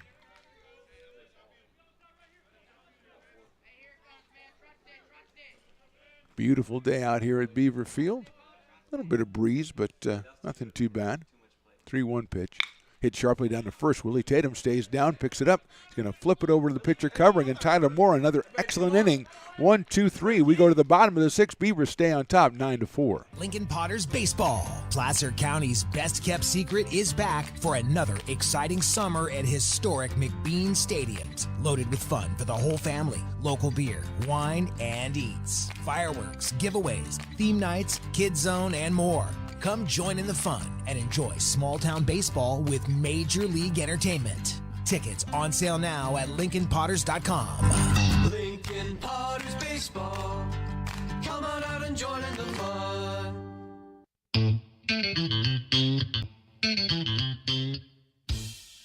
Oh, I love baking. I've been doing it my whole life.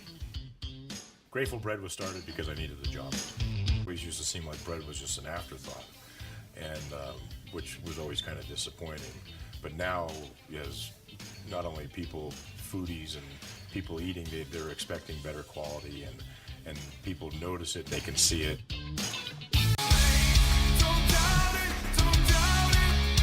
Got dragged there, and I didn't. He's an actor? Oh, crap. Who cares? You got the rest of your life to be, serious. But Just tweet it out and then don't really run away. Yeah. No, I think it happens to some of us. Maybe it sounds a little personal to you, but I didn't want me to I don't sound know. that It just way. maybe sounds like that. Generally, fine. Again, you're a very bright guy. Yeah. You see right into Right my through soul, you. my friend. That's why I have so many jobs, because people think I'm funny when they're driving home.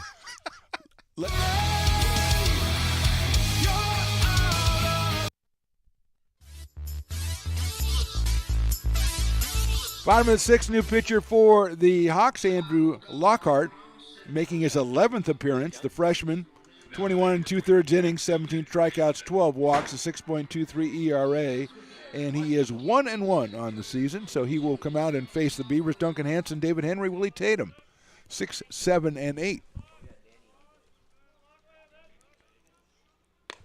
Like Danny Gallego might be on deck to pinch hit for the Beavers.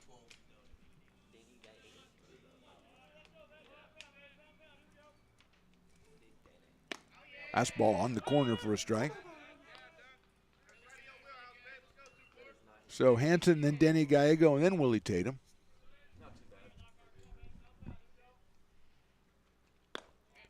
Outside for a ball to Duncan Hansen.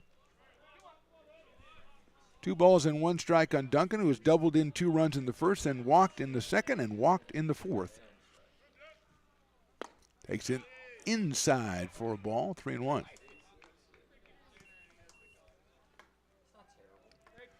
Freitas started, then Villanueva, Duchesne, and now Andrew Lockhart. Foul back to the screen.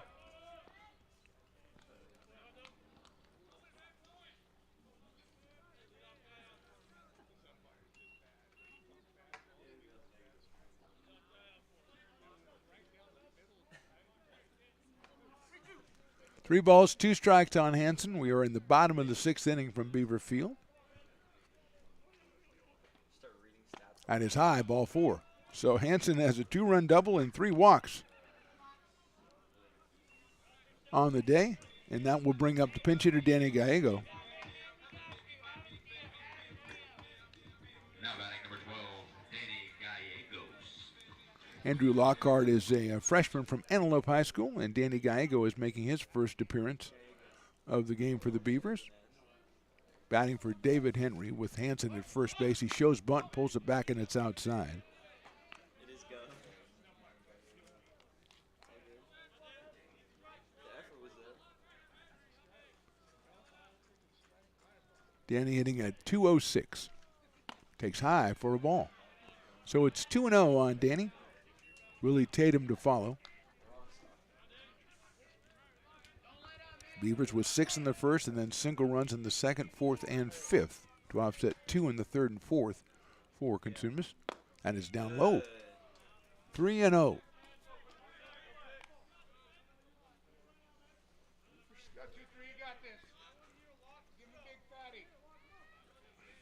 Hawks have a left-hander loosening up in their pen as the 3-0 pitch on the way. That's outside and high, ball 4.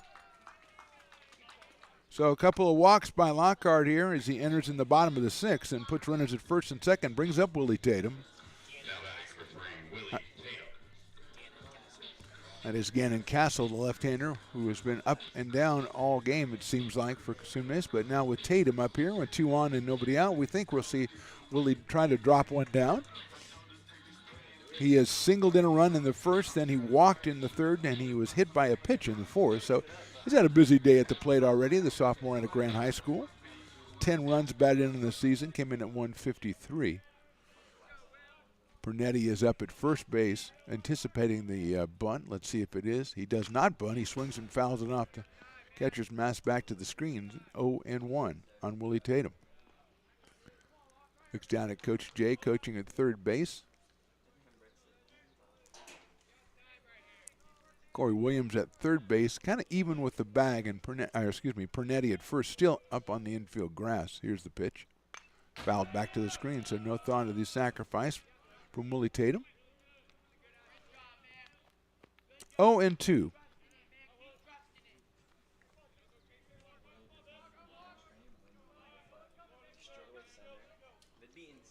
Wind's kind of helping if you go by the flags in center field today.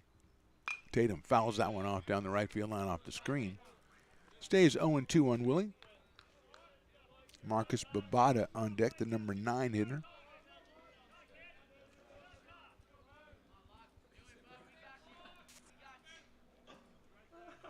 (0-2) to Tatum.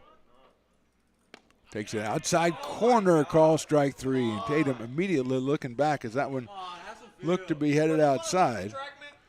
1 out. And here's Marcus Babada. As Tatum, I think, got a warning from the umpire. I'll call it a conduct warning. And I think that in this case, I think Willie feels totally justified in getting a conduct warning on that one. Here's Babada, who has been hit by a pitch, struck out, and flied to left. So Marcus is 0 for 2. Williams still up at third. Babada takes a fastball outside. Brunetti moved back, is playing deep at first base. So we got 10-mile-an-hour winds, gusts of almost 19 to 20, but headed straight out to center field, which is very odd. But it may be just this time of day. Babada takes outside corner, as I was saying, for a strike, 1-1. 1 ball, 1 strike on the sophomore out of Bear Creek High School, playing out in center field for the Beavers in this one. Swings and misses at that one, 1-2. Might have been the best pitch that Lockhart has thrown right there. A fastball down the middle. Brett Griffiths on deck, the top of the order for the Beavers. Misses outside with that one. Evens it up at 2-2 on Marcus. Gallego at first. Duncan Hansen out at second base. And it misses. 3 balls and 2 strikes. Full count on Babada.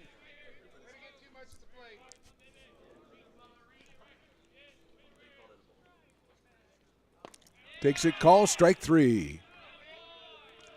So 2 called, third strikes in a row for the Beavers with 2 on, and that'll bring up Brett Griffiths, who singled in the first time he scored. The second time he singled in the first, he drove in a run. Then he singled in the third, was hit by a pitch in the fifth, and eventually came around and scored. So 2-run score gives him 26 on the season. 1 run batted in gives him 16. Came in at 342, and he's got runners at first and second. Takes that one on the outside corner for a strike. 0-1. Brad, a sophomore out of Jesuit High School. He does have that opening at second base where he hit the ball through on his third base hit. Line drive right back up the middle, right to the second baseman who was playing. I don't know if he got there in time. No, he's safe at second base.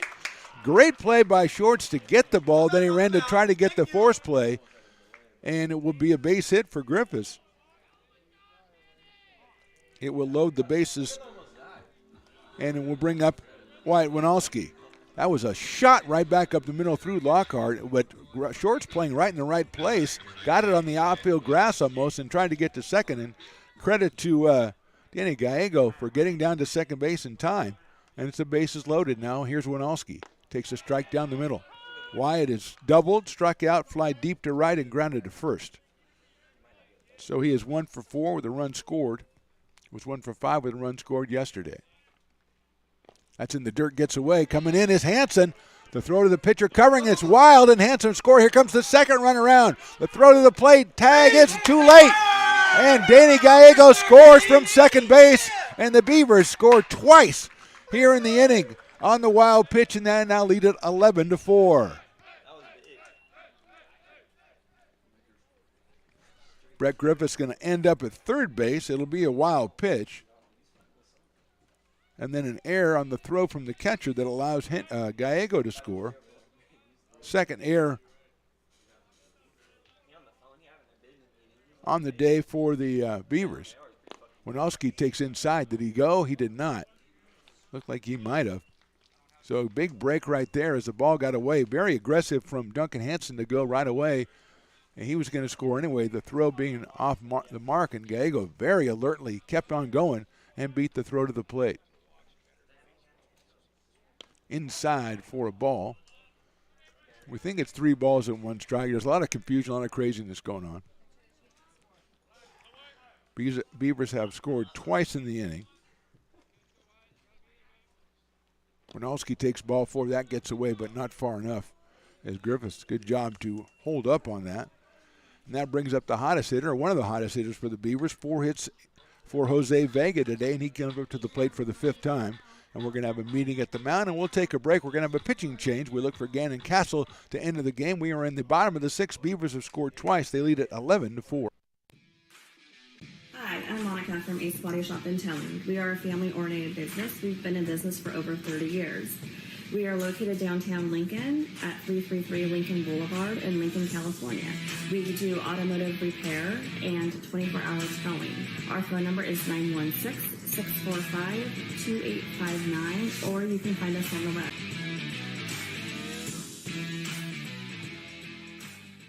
Here at Super Taco, we specialize in authentic Mexican food. One of the reasons we are different from other places is that we make everything from scratch. You get a great value when you come here, large portions and quality food. Our most popular dishes are many different kind of tacos. We have giant burritos, different kinds of enchiladas, and the fajita. If you're ready for real Mexican food, stop in at a Super Taco. We love to see you.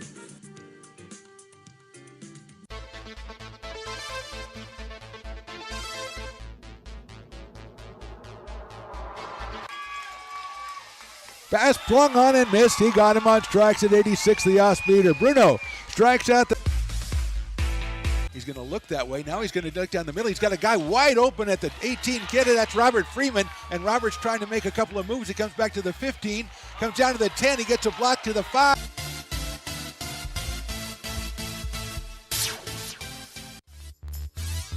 New pitcher is Gannon Castle for the Hawks, making his 7th appearance of the season. He is 1-0, 7 innings pitched. 3 strikeouts, 5 base on balls, a 5.14 ERA for Gannon Castle. The left-hander will come on to face Jose Vega, who's had a pretty good day for the Beavers. Singled in 2 runs in the first, then he singled and scored in the second. Singled and scored in the fourth, and singled in a run in the fifth. He's got Brett Griffiths over at third. And he has Wyatt Winalski at first. Beavers have scored twice in this inning, just the 1 hit on the inning.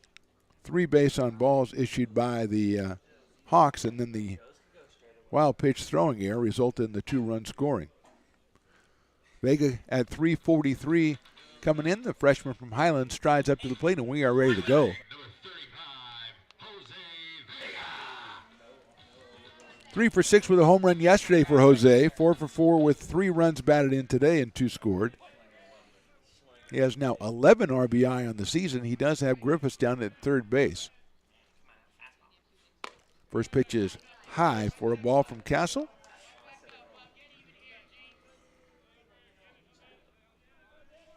One ball and no strikes. Cosumnes Oaks High School again in Castle, just a freshman. His second pitch is in there for a strike, and there is activity milling around. Shadowy figures in the Beavers bullpen as well. Tyler Moore has been sitting down a long time after completing his 6th inning of work. That's a line down the left field line, and may curve foul, and it does. Jose all over that one. And it's 1 ball and 2 strikes now.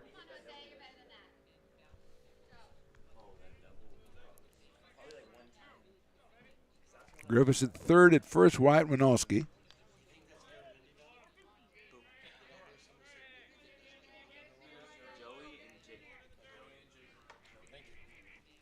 One-two pitch coming from Castle, outside and high, ball 2.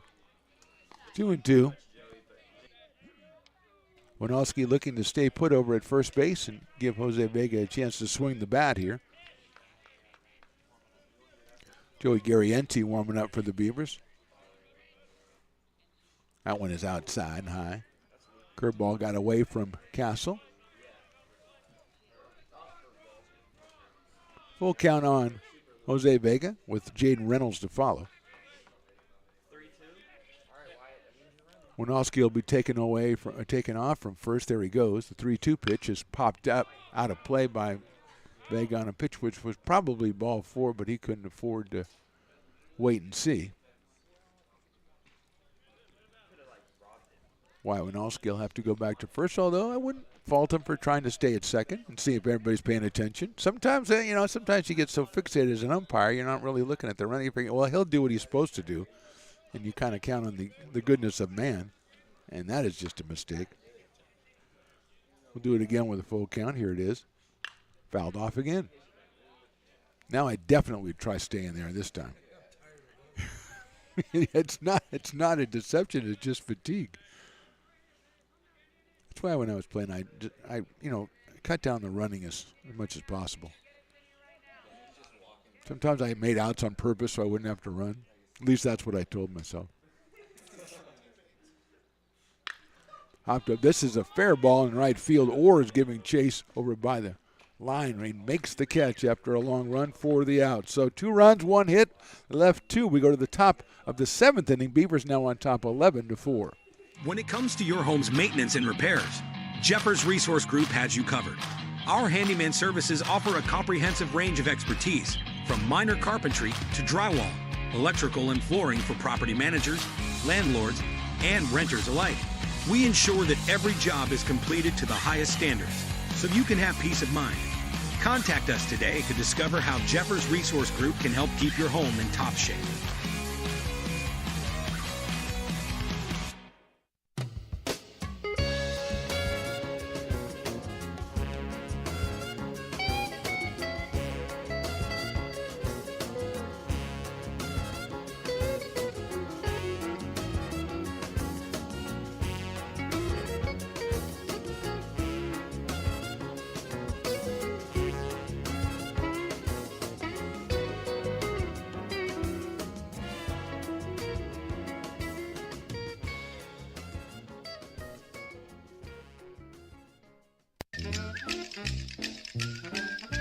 Told Rick, I said, this is the guy that's going to lead us out of the. He can't even lead us out of the He parking can't get lot. out of the parking lot. So we just moments ago, a rhubarb, a brouhaha between Mr. Reynolds, the great Jerry Reynolds, and the great Mr. Basketball. Top of inning number 7 from Beaver Field. Beavers lead it 11-4. It'll be Robert Perry. It'll be Noah Mio, and then it'll be Chase Christensen, 8-9-1. Perry takes a fastball in the inside corner. Robert is fly to right and hit a sacrifice fly to right, so he is 0 for 1 with an RBI. Picked up RBI number 8. That was back in the 4th inning. Swings and fouls that one in the catcher's glove. 0-2. Ray Amio on deck, and then Christensen. Perry 0 for 2 with an RBI yesterday in the Cosumnes win. There's a fastball call, strike 3 outside corner. Tyler Moore, strikeout number 7 for Tyler, and he'll bring up Riamillo. Tyler Moore with 29 strikeouts through 30 innings, so kind of on that pace here. He also was issued 14 base on balls. He walked 1 and hit 1 so far today. So is Riamillo. He has popped to first and fly to left, so he is 0 for 2.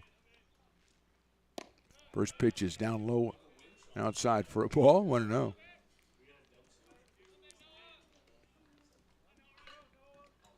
Seventh inning stretch between innings with Stones McCoy. Look forward to that as he will recap the game so far from his unique vantage point and try to tell you how he would have done it better when he was a guy. When he was a guy, like a student, like a player, because he's always trying to get on. Wherever we do a game, he always wants to get on the team. He's going back to college for this one. Outside. 3-0. He's just going to go back as a regular student and then try to join the team. Coach Jay has said, he's rolled out the carpet for him. He said, if you want to come out, Stones, you can come out. 3-1 after that fastball. So there are no guarantees you're going to make the squad, especially since you can't come to practice because you're always working. But other than that, you're welcome to come out. Come out on game day, put on a uniform. I'm not going to get you in that often. That is inside for a ball. So Riamillo gets the base on balls. Third free pass from Tyler Moore, and that brings up Chase Christensen, the top of the order, who was struck out and hit by a pitch and grounded to third on a tremendous play by Brett Griffiths back in the 5th inning. So Chase is 0 for 2, came in at .310 on the season. Corey Williams to follow, then Griffin Harrison. Misses high with that one for a ball. 1-0.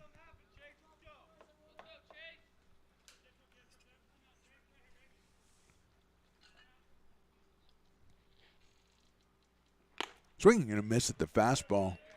Probably had as much on that one as he had on any pitch so far in the game. So Tyler Moore evens it up at 1-1 on Chase Christensen. Chase with 3 home runs on the season has driven in 22. Inside for a ball. Hawks are 13-18 on the season, 3-13 in conference. Beavers 8-20 and 2-11 in Big 8 play. 2 teams will finish this series on Friday and at Cosumnes. Hit sharply into the hole. It's caught by Griffiths to second for 1 to first. Did he get him? No, he did not. Christensen beats it out at first base, but a great play again by Griffiths, who's taken 2 hits away from Christensen in this one. So Chase is at first with the fielder's choice, but Mayo is retired from third to second at second base. And so with 2 outs, here's Corey Williams. Looks like that one might get in the hole and get into left field, but Brett goes to his left, flags it, gets it to Reynolds at second. Jaden turns it to first, but Christensen with good speed is safe at first base. Williams takes a fastball around the back, so he'll go down to first base. And if possible, the way it looked like, they might want to give him 2 bases because that one looked like it hurt a little bit. More importantly, though, it brings up Griffin Harrison, and I think we're going to get a meeting at the mound. We may get a pitching change from the Beavers side. We're going to take a break here with 2 outs in the top of the 7th, the Beavers on top 11-4. When it comes to your home's maintenance and repairs, Jeffers Resource Group has you covered. Our handyman services offer a comprehensive range of expertise, from minor carpentry to drywall, electrical and flooring for property managers, landlords, and renters alike. We ensure that every job is completed to the highest standards, so you can have peace of mind. Contact us today to discover how Jeffers Resource Group can help keep your home in top shape.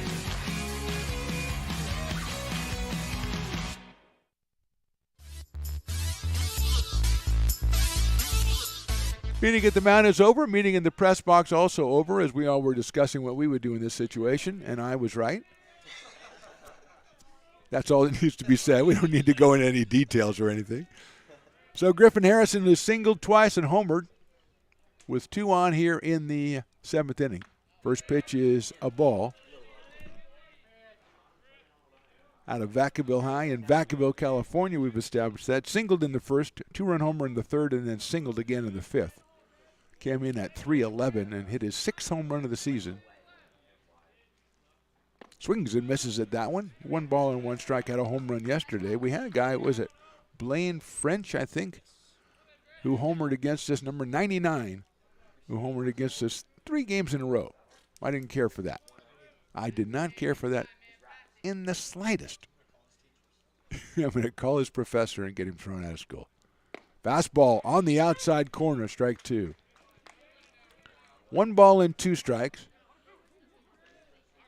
We've got at second base Chase Christensen on Corey Williams over at first, still painfully over at first, and that one hurt me, the hit by pitch. 1-2, Hansen setting up outside. Here's the pitch.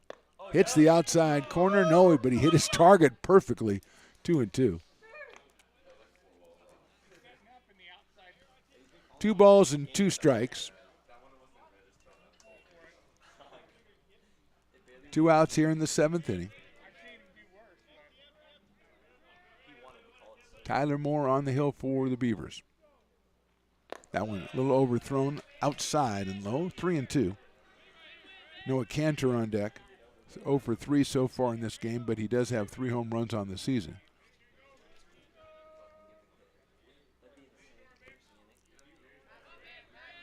Three and 2 on Harrison. Runners will be going with 2 outs. Moore taking extra time. The pitch. Swing and a miss. He got him on strikes in the off-speed pitch. So Harrison down on strikes. No runs. 2 left. We go to the bottom of the 7th. Beavers still on top, 11-4. Here at Super Taco, we specialize in authentic Mexican food. One of the reasons we are different from other places is that we make everything from scratch. You get a great value when you come here, large portions and quality food. Our most popular dishes are many different kind of tacos. We have giant burritos, different kinds of enchiladas, and the fajita. If you're ready for real Mexican food, stop in at a Super Taco. We'd love to see you. When it comes to your home's maintenance and repairs, Jeffers Resource Group has you covered. Our handyman services offer a comprehensive range of expertise so you can have peace of mind. Contact us to schedule your service today.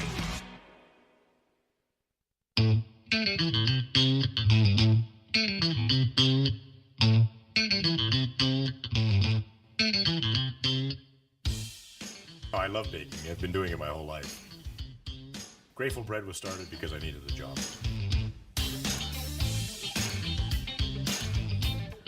Personally, the most rewarding part is about eating it. It always used to seem like bread was just an afterthought, and which was always kind of disappointing.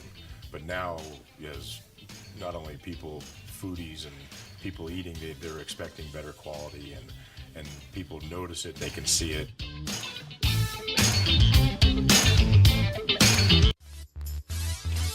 Bottom of the seventh, Jaden Reynolds will start us off. I guess I forgot the Stones-McCoy seventh inning stretch report, so we'll have to do that after this inning. We were so busy arguing over which one of us was right that we forgot to talk about it for publication, so to speak. Reynolds swings and misses.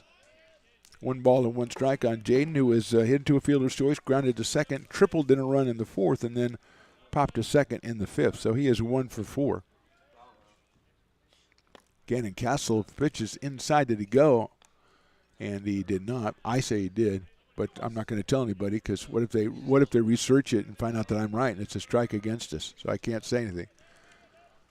2-1.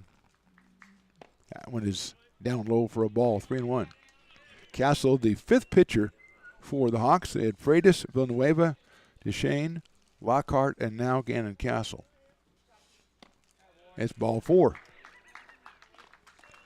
So Reynolds is on with the base on balls to start off the bottom of the 7th, and Darren Eels will come to the plate.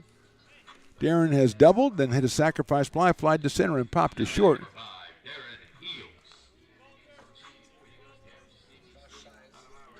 Josh Size warming up in the pen, number 4 out of Galena High School for the Hawks.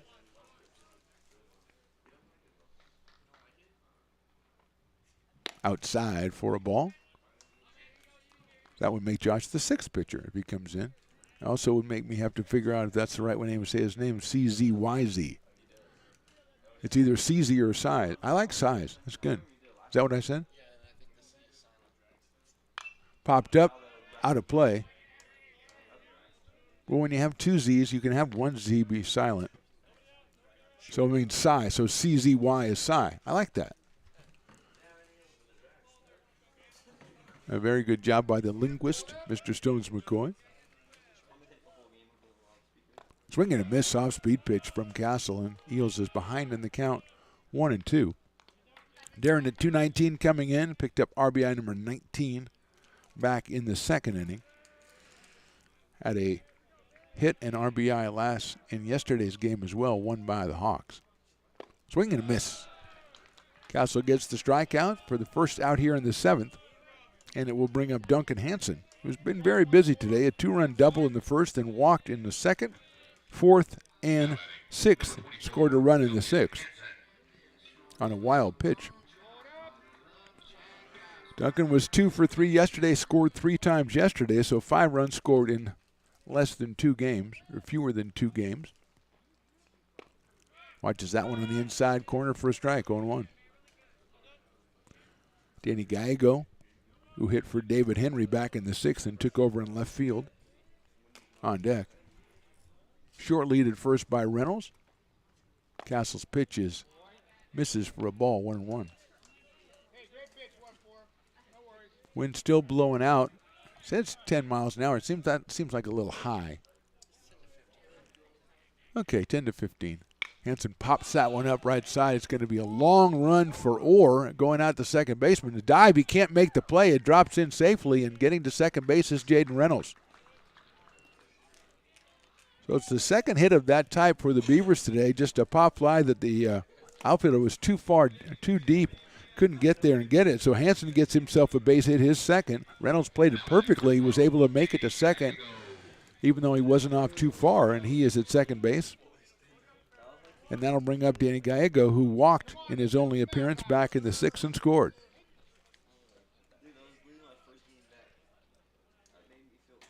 Castle's pitch is on the inside corner for a strike. 0-1. Willie Tatum on deck.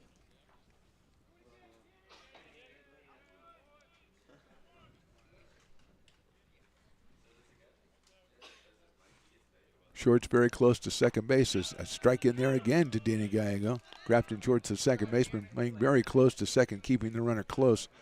Jaden Reynolds, but opening up a spot at traditional second base for the Beavers to hopefully take advantage of.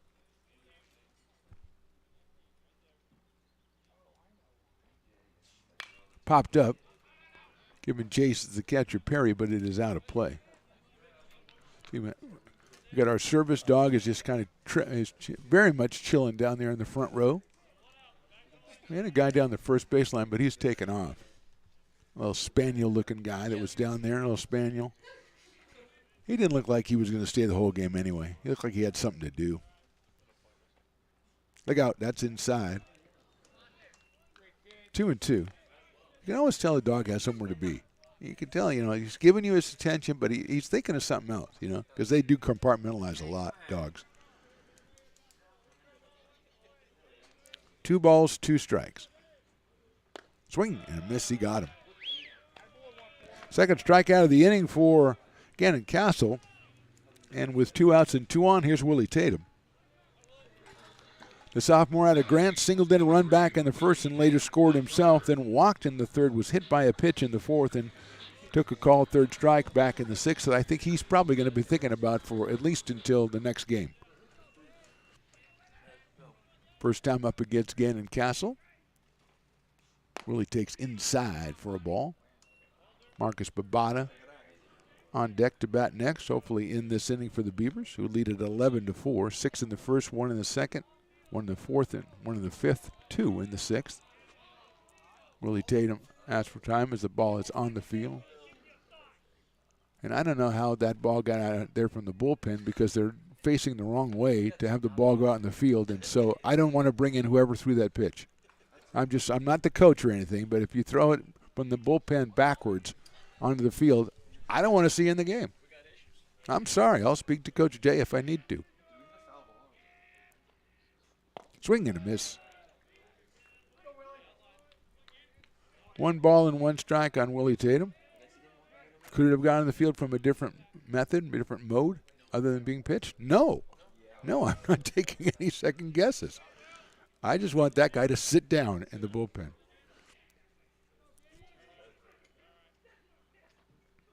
Tatum swings and misses another off-speed pitch from Gannon Castle, and he is ahead of Willie, 1 ball and 2 strikes.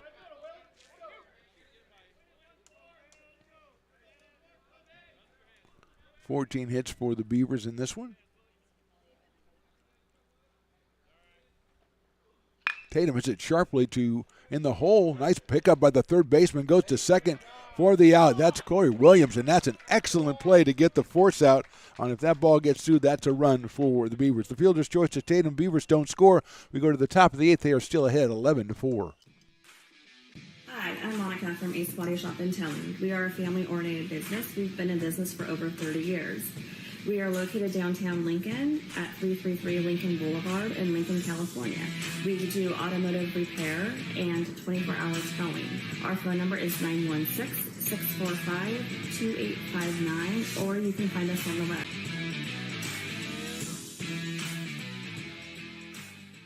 Here at Super Taco, we specialize in authentic Mexican food. One of the reasons we are different from other places is that we make everything from scratch. You get a great value when you come here, large portions and quality food. Our most popular dishes are many different kind of tacos. We have giant burritos, different kinds of enchiladas, and the fajita. If you're ready for real Mexican food, stop in at a Super Taco. We'd love to see you.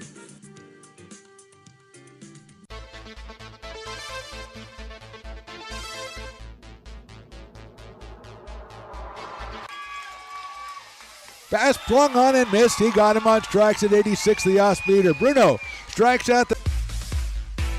He's going to look that way. Now he's going to duck down the middle. He's got a guy wide open at the 18 kid, and that's Robert Freeman. And Robert's trying to make a couple of moves. He comes back to the 15, comes down to the 10. He gets a block to the 5.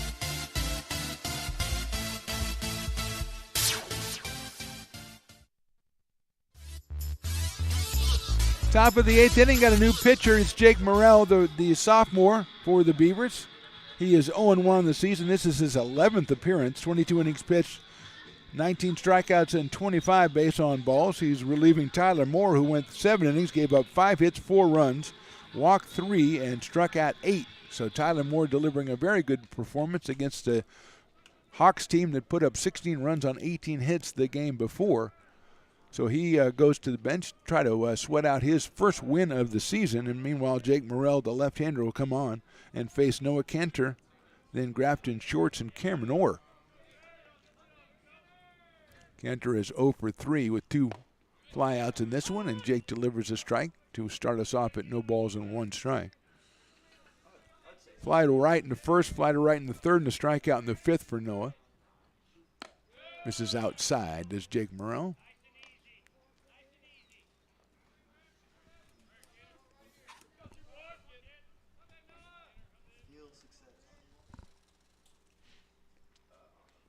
Breaking ball into Cantor's in there for a strike, and Noah thought about swinging, pulled it back, and it's 1 ball and 2 strikes.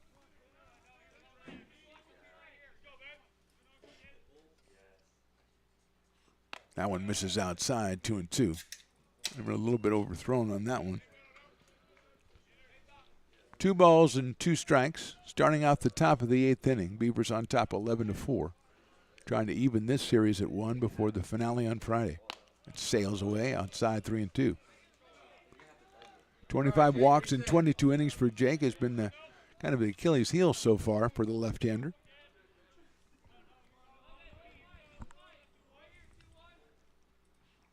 And that all on the outside corner, call strike 3. Cantor is out on strikes. And Grafton Shorts will be the hitter. The second baseman has a walk, a single, and a strikeout. So he is 1 for 2. Looks like we might have a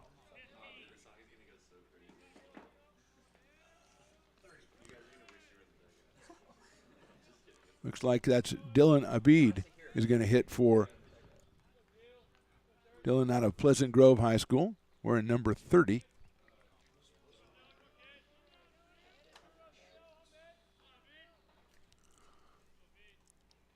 Abid takes in there for a strike.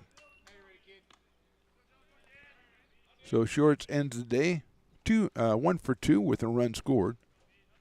And Abid takes that one outside, so it's 1 ball and 1 strike on Dylan.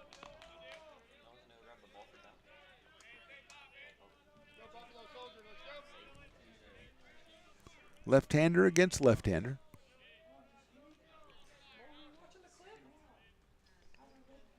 That one is on the inside corner for a strike. Dylan Abid hitting at a .355 clip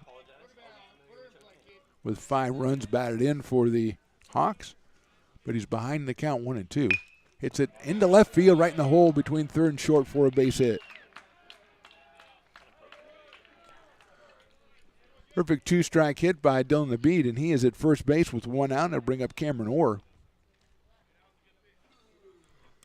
Cameron, the right fielder, flied to left, had a RBI double in the 4th and later scored and then struck out in the 6th. All against Tyler Moore, who went the first 7 innings for the Beavers.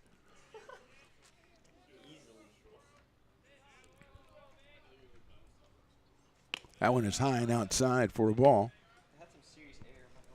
It's like Jack Moore is on deck to bat for Ben Pernetti.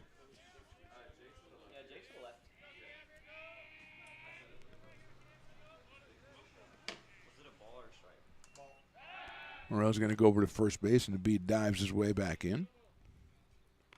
1 ball and no strikes on Cameron Orr.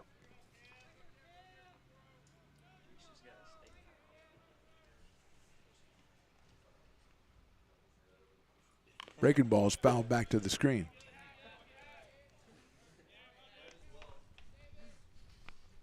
One and one.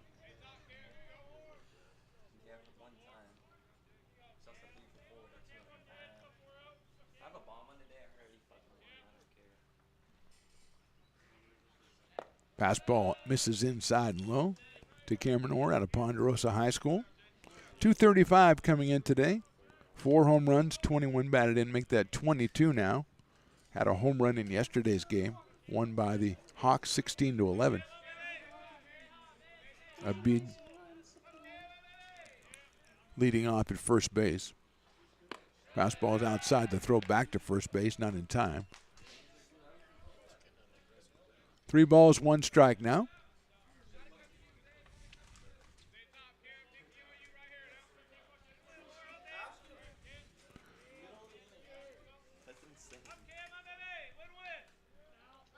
Morel's going to go over to first base, and the runner is back in.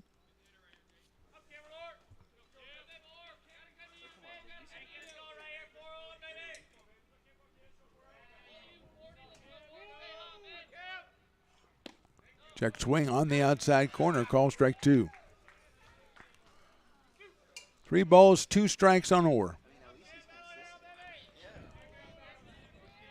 Abid, the runner at first base, the pinch hitter who singled. Breaking ball in there, call strike 3. Beautiful pitch by Jake Morrell. 2 strikeouts in the inning, 2 outs, and I'll bring up the pinch hitter, Jack Moore, the sophomore out of Ponderosa.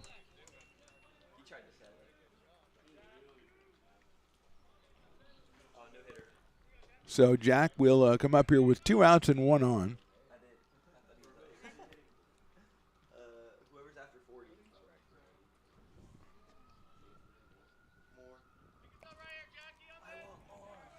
200 on the season for Jack, does have a home run and 12 runs batted in.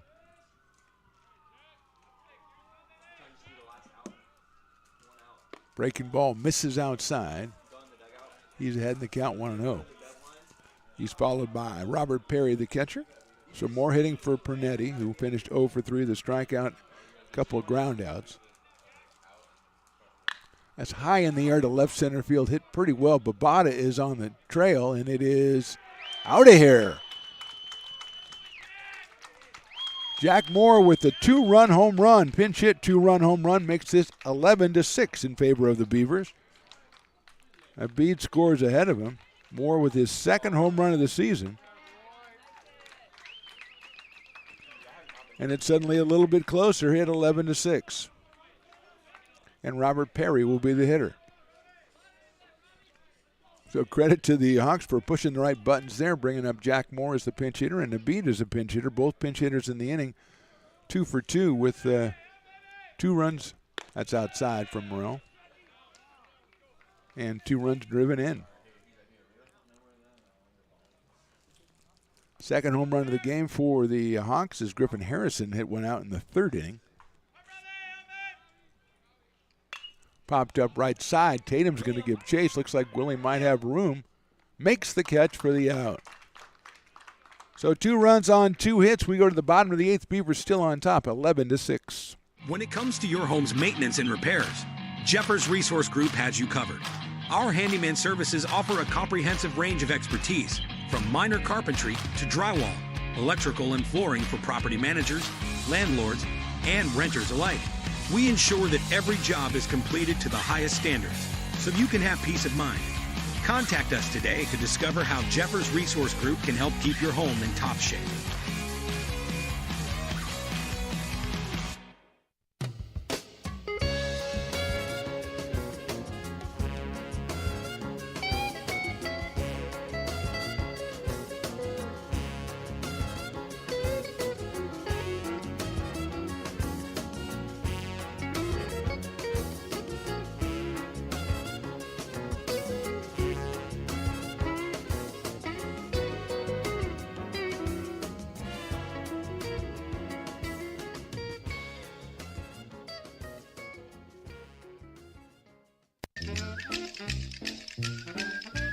Told Rick, I said, this is the guy that's going to lead us out of the. He can't even lead us out of the He parking can't get out of the lot. parking lot.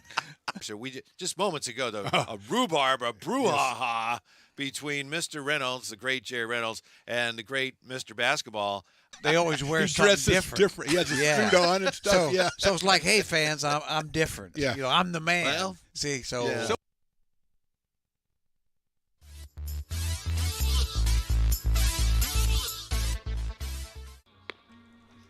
Bottom of the 8th inning, Josh Sees, the new pitcher for the Hawks, the 6th pitcher on the day, making his 10th appearance of the season. He is 0-2. He has started 2 games, 19 and a third innings, 15 strikeouts and 16 walks, a 6.52 ERA, and he'll face Marcus Babada. Then the top of the order, Brett Griffiths and Wyatt Winalski. Babada struck out twice, been hit by a pitch and fly to left. Swings and misses at that fastball from Seas.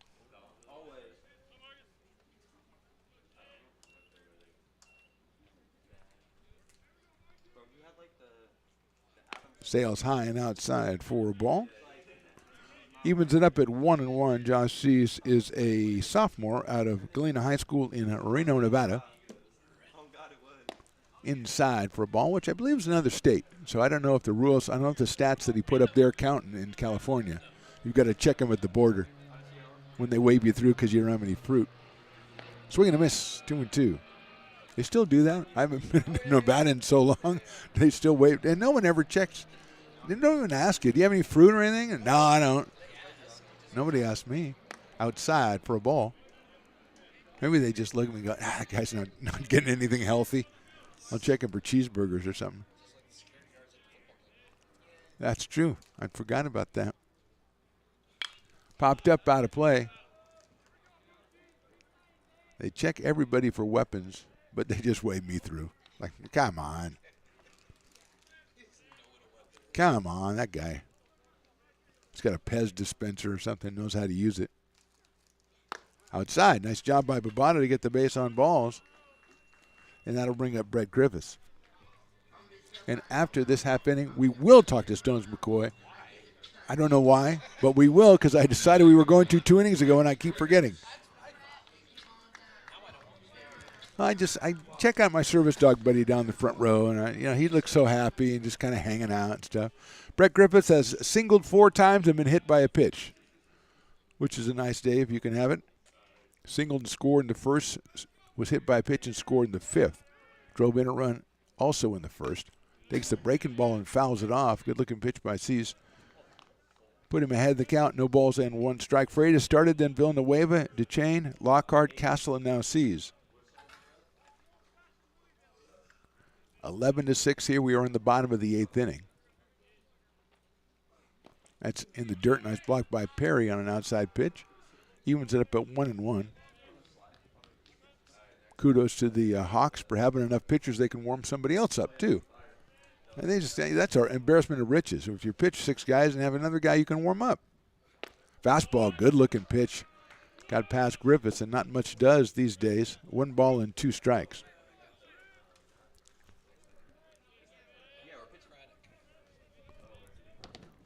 It's like Nolan Craddock loosening up, and he's just really loosening up out there. That's outside for a ball, but I fully expected it to be called strike 3. 2 balls and 2 strikes.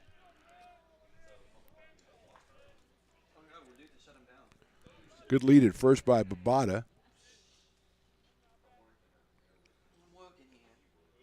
Breaking ball, another good block by Perry. He's going to throw back to first base, and Babada has to scamper back to beat the tag from Cameron Orr, who's come on to play first base.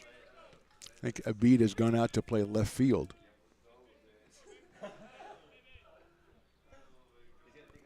Three-two pitch, popped up out of play.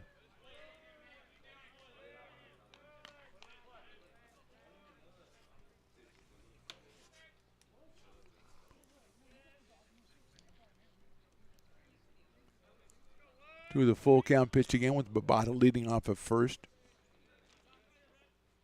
Griffiths fouls that one down the right field line, and he'll stay alive.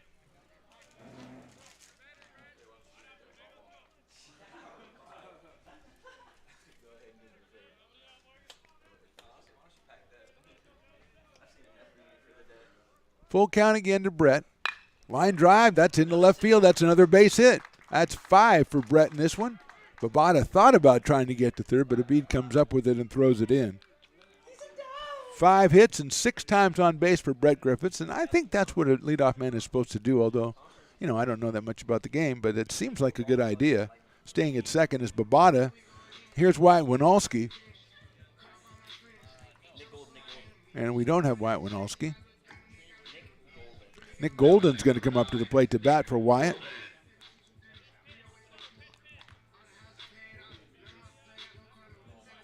So Golden comes up to the plate to bat for Wyatt Winalski.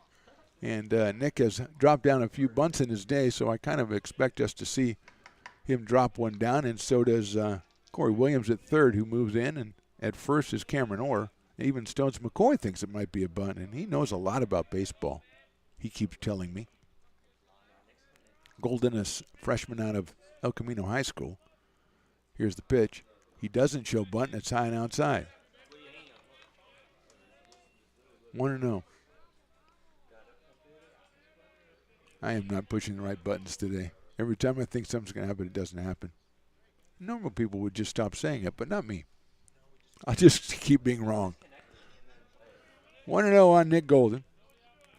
Griffiths at first, Babada down at second. Inside, and he hit him. Well, that's even a better plan. Go up and get hit. That's going to load the bases. And the coach of the Hawks is going to come out and inquire just quite calmly whether that Golden might have stuck the old right elbow out over the plate. That brings up, he's hot. Jose Vega has singled in 2 runs in the first, then he singled and scored in the second, singled and scored in the fourth, singled in a run in the fifth, and flied to right in the sixth.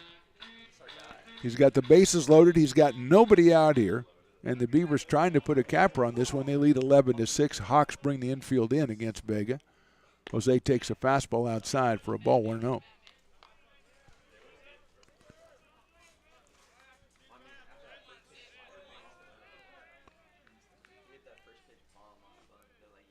Vega, big chopper over the second baseman's head into right center for a base hit. 1 run scores. The second one will score easily. Going into third base is Golden, and Jose Vega comes through again. 2 more runs batted in for the DH, and the Beavers now lead at 13-6. Perfect spot right there as Griffith scores and Babada scores. The drawn-in infield, no match for that big chopper. Golden at third, Vega at first, still nobody out. And here's Jaden Reynolds. Takes a fastball. It's in there for a strike, 0-1. Reynolds hit into a fielder's choice in the first, and he grounded to second. RBI triple in the fourth. He walked in the seventh, popped out in the fifth. Jaden lines that one into left. That is going to get down for a base hit. Another RBI for Jaden Reynolds, another run for the Beavers. And we'll move on top 14-6. Stopping at second is Mesa. A good piece of hitting for Reynolds. Picks up his second run batting of the day. He has 13 on the season now. And here's Darren Eels. He's got Vega at second. He's got Reynolds at first. Nobody out still in the inning for the Beavers. Eels hits a line drive into left center. Christensen coming over, still coming over. What a nice play by Chase Christensen, covering a lot of ground and going into left center field for that catch, for the first out. That'll bring up Duncan Hansen, who was doubled in 2 runs in the first and walked 3 times in a row and then singled in the 7th. So Hansen with a couple of hits in this one. Coach Jay going to come in and have a word with the umpire and says, hey, we're winning 14-6. Maybe we can call it or something and we could win. I don't think that's what he's going to do.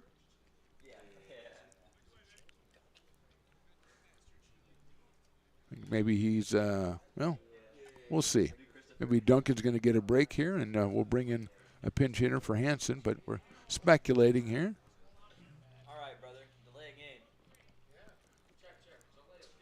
I think that whoever's coming into bat for Duncan had no idea he was, because he's saying, well, hey, he was like reclining there and going, hey, I'm going to just have some sunflower seeds. What? You want me to bat? All right. Sounds good.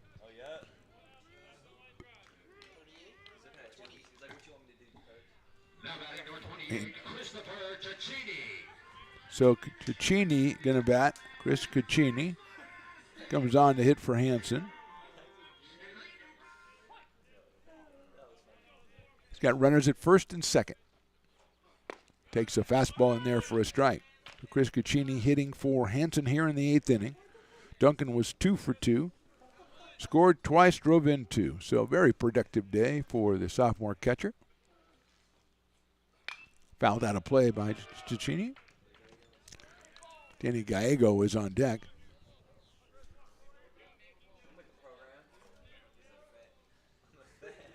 Right-handed hitter against the right-hander Seas.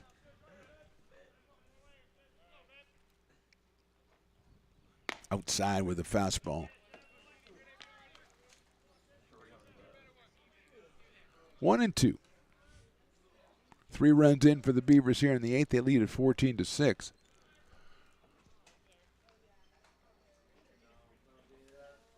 Breaking ball swung on and missed. So 2 outs.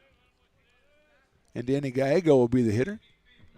Danny came on in the 6th inning to bat for David Henry. Got a base on ball, scored in that inning, then struck out in the 7th. So he is 0 for 1 in this one.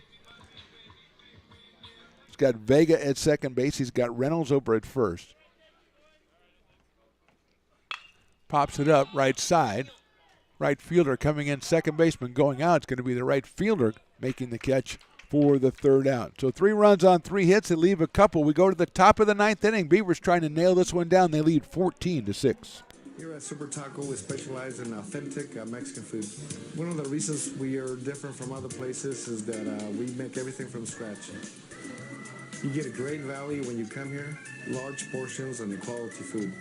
Our most popular dishes are many different kind of tacos. We have giant burritos, different kinds of enchiladas, and the fajita. If you're ready for real Mexican food, stop in at a Super Taco. We'd love to see you. When it comes to your home's maintenance and repairs, Jeffers Resource Group has you covered. Our handyman services offer a comprehensive range of expertise so you can have peace of mind. Contact us to schedule your service today.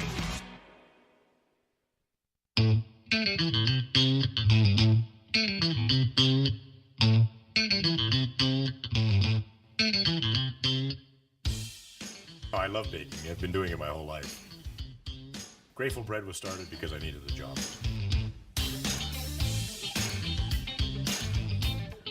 Personally, the most rewarding part is about eating it. It always used to seem like bread was just an afterthought, and which was always kind of disappointing. But now, as not only people, foodies and people eating, they're expecting better quality, and people notice it, they can see it.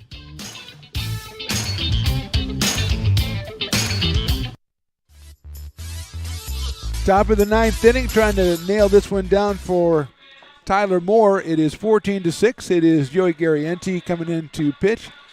Chris Caccini is behind the plate for the Beavers as they try to close this. That'll be 9-1-2 for the Hawks. So Noah Ria Mio will start us off, and then Christensen and Williams. Mio is popped to first, fly to left, and walked, so he is 0 for 2 in this one. Joey Garrienti is making appearance number 12 on the season. He is 2-2, 30 innings pitched, 20 strikeouts, and 14 walks, and a 6.00 ERA, freshman out of Vista del Lago, finishing up his warm-up tosses as we are about to enter into the top of the 9th inning with Mio, Christensen, and Williams, and then Griffin Harrison if anybody reaches base. Beavers scoring 3 times in the bottom of the 8th to make Coach Jay, I'm sure, breathe a little bit easier. It's Jose Vega and Brett Griffiths. Griffiths has 5 hits. Vega has 5 hits, and he's driven in 5 runs. So Jose doing a pretty good job out of the DH spot. 5 for 6 with 5 runs batted in. But right now it's about Mio, Christensen, and Williams for the Hawks as the Beavers try to even this series ahead of Game 3 on Friday at Cosumnes River.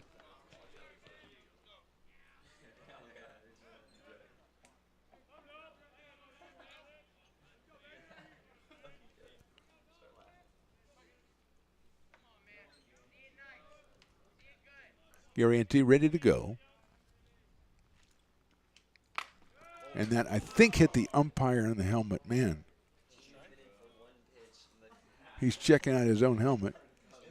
And I believe he's going to call that a ball just on principle.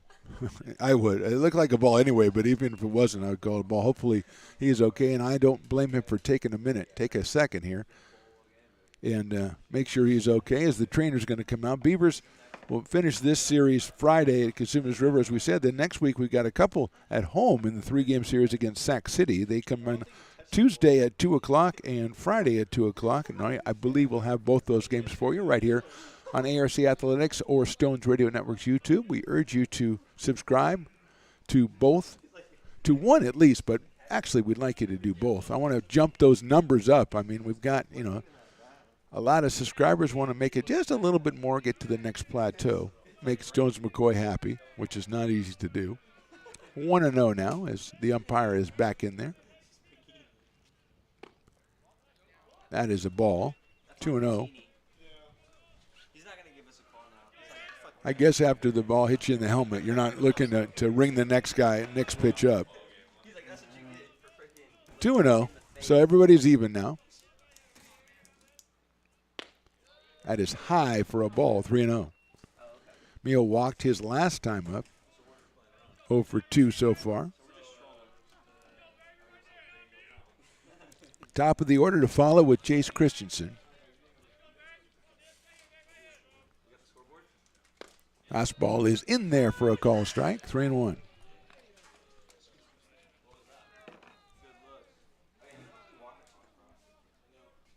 Three balls, one strike, leading off the top of the ninth inning. Gariente from the stretch.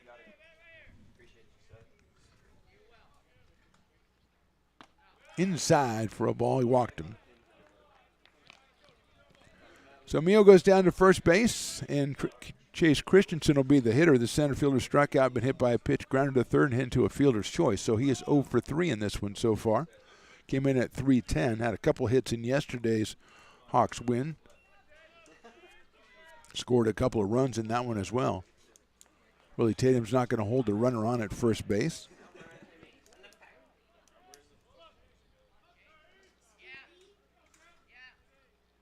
Gariente's pitch is outside for a ball, 1-0. Reminder, on Saturday, we are over at Becky Russ Field for the softball doubleheader between the Beavers and the Delta College Mustangs. Big 8 conference action.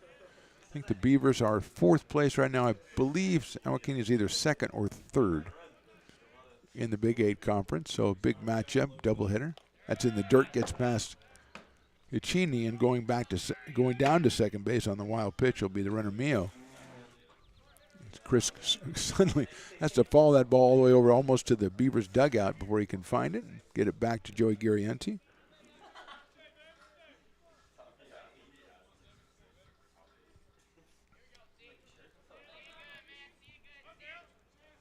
Christensen settles in. Ahead in the count, 2 balls and no strikes.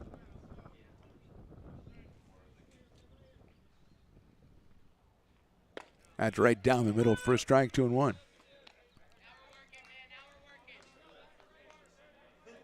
Beavers looking for their 3rd conference win and 9th win overall on the season. Game number 30.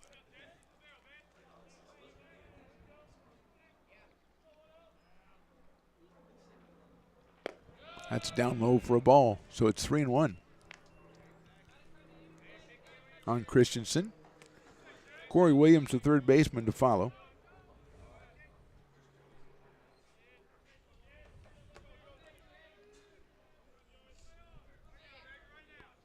Wind still blowing briskly out here at Beaver Field. That's a check swing, going to be a tough play at shortstop for Eels. Comes in, picks it up, goes across the diamond, and gets him at first base. That's an excellent play by Darren Eels to get Christensen at first base. Mio moves over to third base, but more important is the out to the Beavers. Eels was a deep short and came all the way in and gunned him down.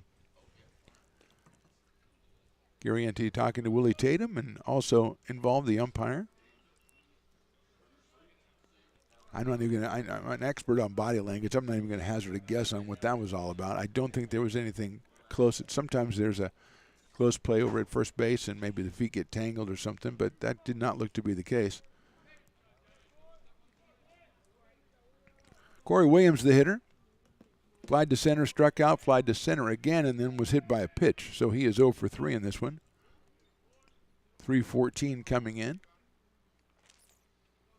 First pitch is down the middle from Joey. 0-1.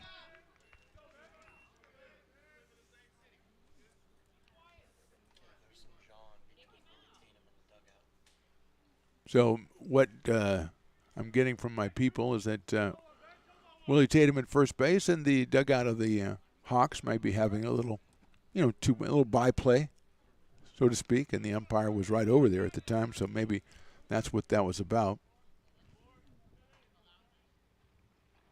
That's chopped foul, so it's quickly 0-2 on Corey Williams with Griffin Harrison to follow.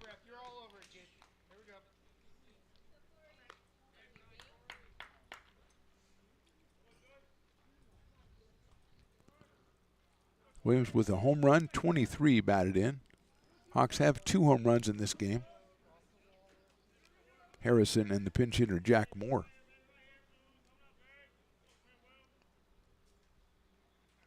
That's in the dirt, gets by. Here comes the runner in from third. It's not even going to be a throw made, and he will score on the wild pitch.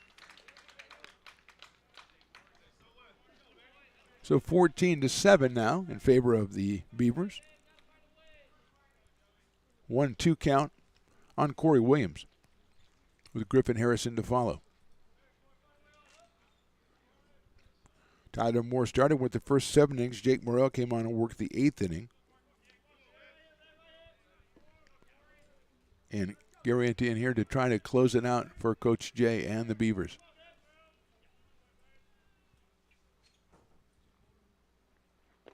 Check swing, did he go? No, he did not, according to the first base umpire. So Williams stays alive, 2 balls and 2 strikes.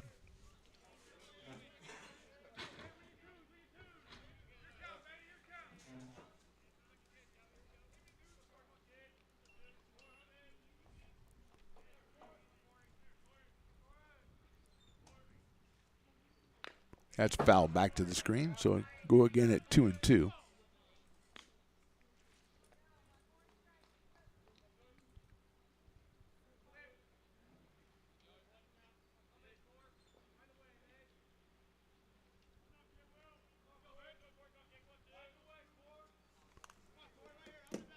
Two balls, 2 strikes, 1 out here in the 9th inning. That is outside for a ball, 3-2. Beavers have the series next week against Sac City, then series against Modesto and Santa Rosa to close out the 2024 season. Looking to try to get win number 3 here against Cosumnes. That is call strike 3. And Williams is out on strikes. 2 outs now in the inning. First strikeout for Joey Garrienti. And Griffin Harrison will be the hitter. He singled, homered, singled, and struck out. So he is 3 for 4. His home run number 6 on the season, now has 32 runs batted in. He was 3 for 6 yesterday, has 3 hits as well today, and has driven in 7 runs over the 2 games.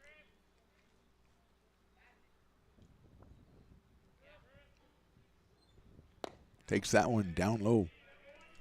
1-0.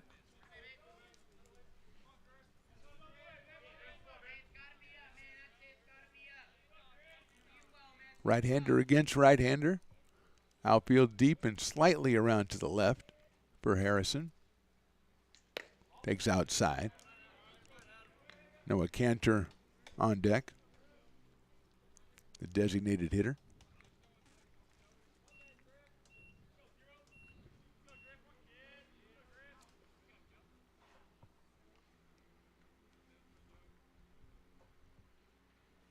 That one also misses. So 3-0 on Harrison. Looking to get on base for the 4th time today.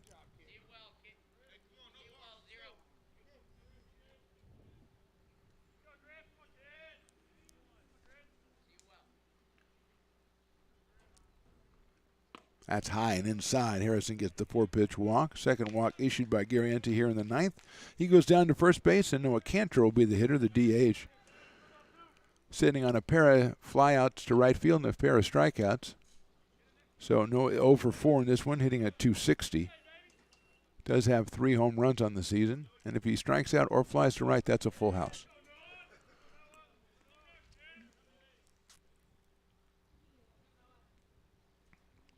That's in the dirt. Nice block by Caccini. 1 ball, no strikes.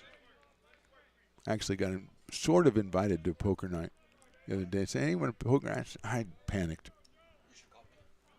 No, every time I say I'm going to do something and you say, well, they should have called me. No. You do have the poker face. Well, just no one likes to look at your face, so it doesn't matter. That's in there for a strike. 1-1. I think I went to like a gambling place one time. A gambling den. A den of iniquity. Oh, a casino. Yeah, but it wasn't like a casino at the casino place.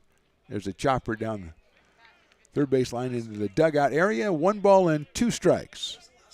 The last strike guy, who is famous from the Lincoln Potters games, has not made an appearance here at American River College yet this season. And that guy has a lot of energy. I used to think it might have been you, but the guy has way too much energy. You took a sprint across the press box and had to sit down for like 2 innings. So I don't think you can do that. 1-2 on the way. High fly ball, well hit center field, moving over Babon, now trying to shield his eyes, reaching up and can't get it. It's going to hit on the warning track. A run will score and Cantor will come into second base. So Cantor will get credit for an RBI. So Babana no longer in center field. That ball was lost in the, looks like Marcus is over in left. That ball might be Danny Gallego out in center field. So run is in. It is now 14-8. And that is Gallego in center. And he kind of never really had a beat on that one. The ball was hit very well. I mean, it hit on the warning track. And here's Grafton Shorts. Outside for a ball. He has walked, singled, struck out, and singled again. So 2 for 3 in this one. Has scored twice. Actually, this is Abid who batted for Shorts, who singled and scored back in the 8th inning. So Dylan Abid, the hitter. Shorts is on the bench. Happy to get his name mentioned again, but he's not in anymore. Nice looking breaking ball in there for a strike. 1 ball and 1 strike on Dylan Abid. Came on as a pinch hitter, then took over in left field. Cameron Orr on deck. Nice looking pitch outside corner, call strike 2. Good location by Garrienti. And once again, down here to the last strike.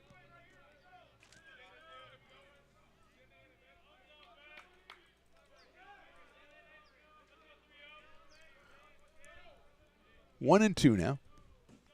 Abid sliced a line drive to left field his last time up on his pinch hit appearance.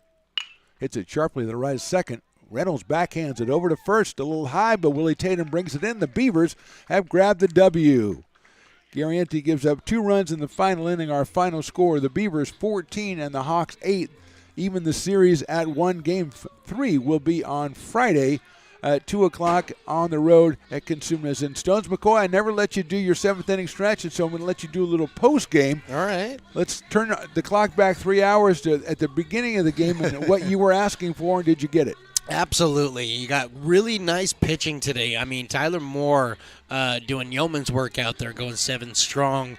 And keeping them close. I know he allowed a few runs, but when your offense is putting up the numbers that they're putting up, it's okay. You can allow for a little bit more, and I think he really pitched to the way the game was going today, as opposed to trying to strike everybody out. He realized he had a little bit of room to work with, and I think he really played into that tonight. Yeah, he did have 7 strikeouts, but to your point, he was pitching a little bit to contact. Give him credit. It's not all often that you have 2 guys on your team get 5 hits, and the pitcher is the MVP, because Tyler got his first victory. We got to mention, I don't know if in the 2 years that we've been doing this, we got Brett Brett Griffith with 5 hits. We got Jose Vega with 5 hits. 2 guys with 5 hits in a single game for the Beavers. Yeah, you can put 10 hits between 2 guys up. It's going to be a tough game for anybody else to beat you when you can put up 10 hits between 2 guys. I'm very impressed with the Hawks. They never stopped. They kept fighting, even though they got down early and down often. They kept trying to come back, put up a run here and there, and they kept fighting. And I really think their biggest downfall this game was their pitching. We were able to get the hits, timely hits, and then accumulate a bunch of hits, and that really helped the Beavers get up. Yeah, you got a team that yesterday scored 16 runs on 18 hits. They always feel like they're going to come back, so it comes back to Tyler Moore. Yes. He did give up a couple runs, but he was able in the later innings in the 5th and the 6th and the 7th to go ahead and not give them the chance. They did put on a couple runs at the end, but when they were kind of in the middle of the comeback, when things were going back and forth, he shut them down. And those middle 3 innings I thought were really important. Absolutely. I mean, what he did, and this is what you need from your starting pitchers, you need to not allow the other team to feel like they're rallying. Yeah, exactly. And he never, even though there was a hit or 2 there, a run here or there, he never allowed the Hawks to feel like they were in a rally situation. And, I mean, that's exactly what you want out of your pitching. The last inning here was just a little bit longer than we would have liked. Yes. But no, the pitching for the Beavers, and like I said, and I was talking with Coach Jay before the game, very impressed this year how deep the pitching has been for the Beavers. That's not something we've come to see in the last couple of years. This year so far it's been really nice. So the Beavers close this one out. They win it 14-8. They'll go to Cosumnes on Friday and try to take this series. They won their 3rd conference game today. Reminder, next week we are here Tuesday and Friday with Sac City coming in to provide the opposition. And on Saturday we're over at Becky Russ Field for the softball doubleheader, Beavers against San Joaquin Delta. Final score, Beavers win this one 14-8. For Mark the Phantom Lowe and for Stones McCoy, thanks for watching. We'll see you next time.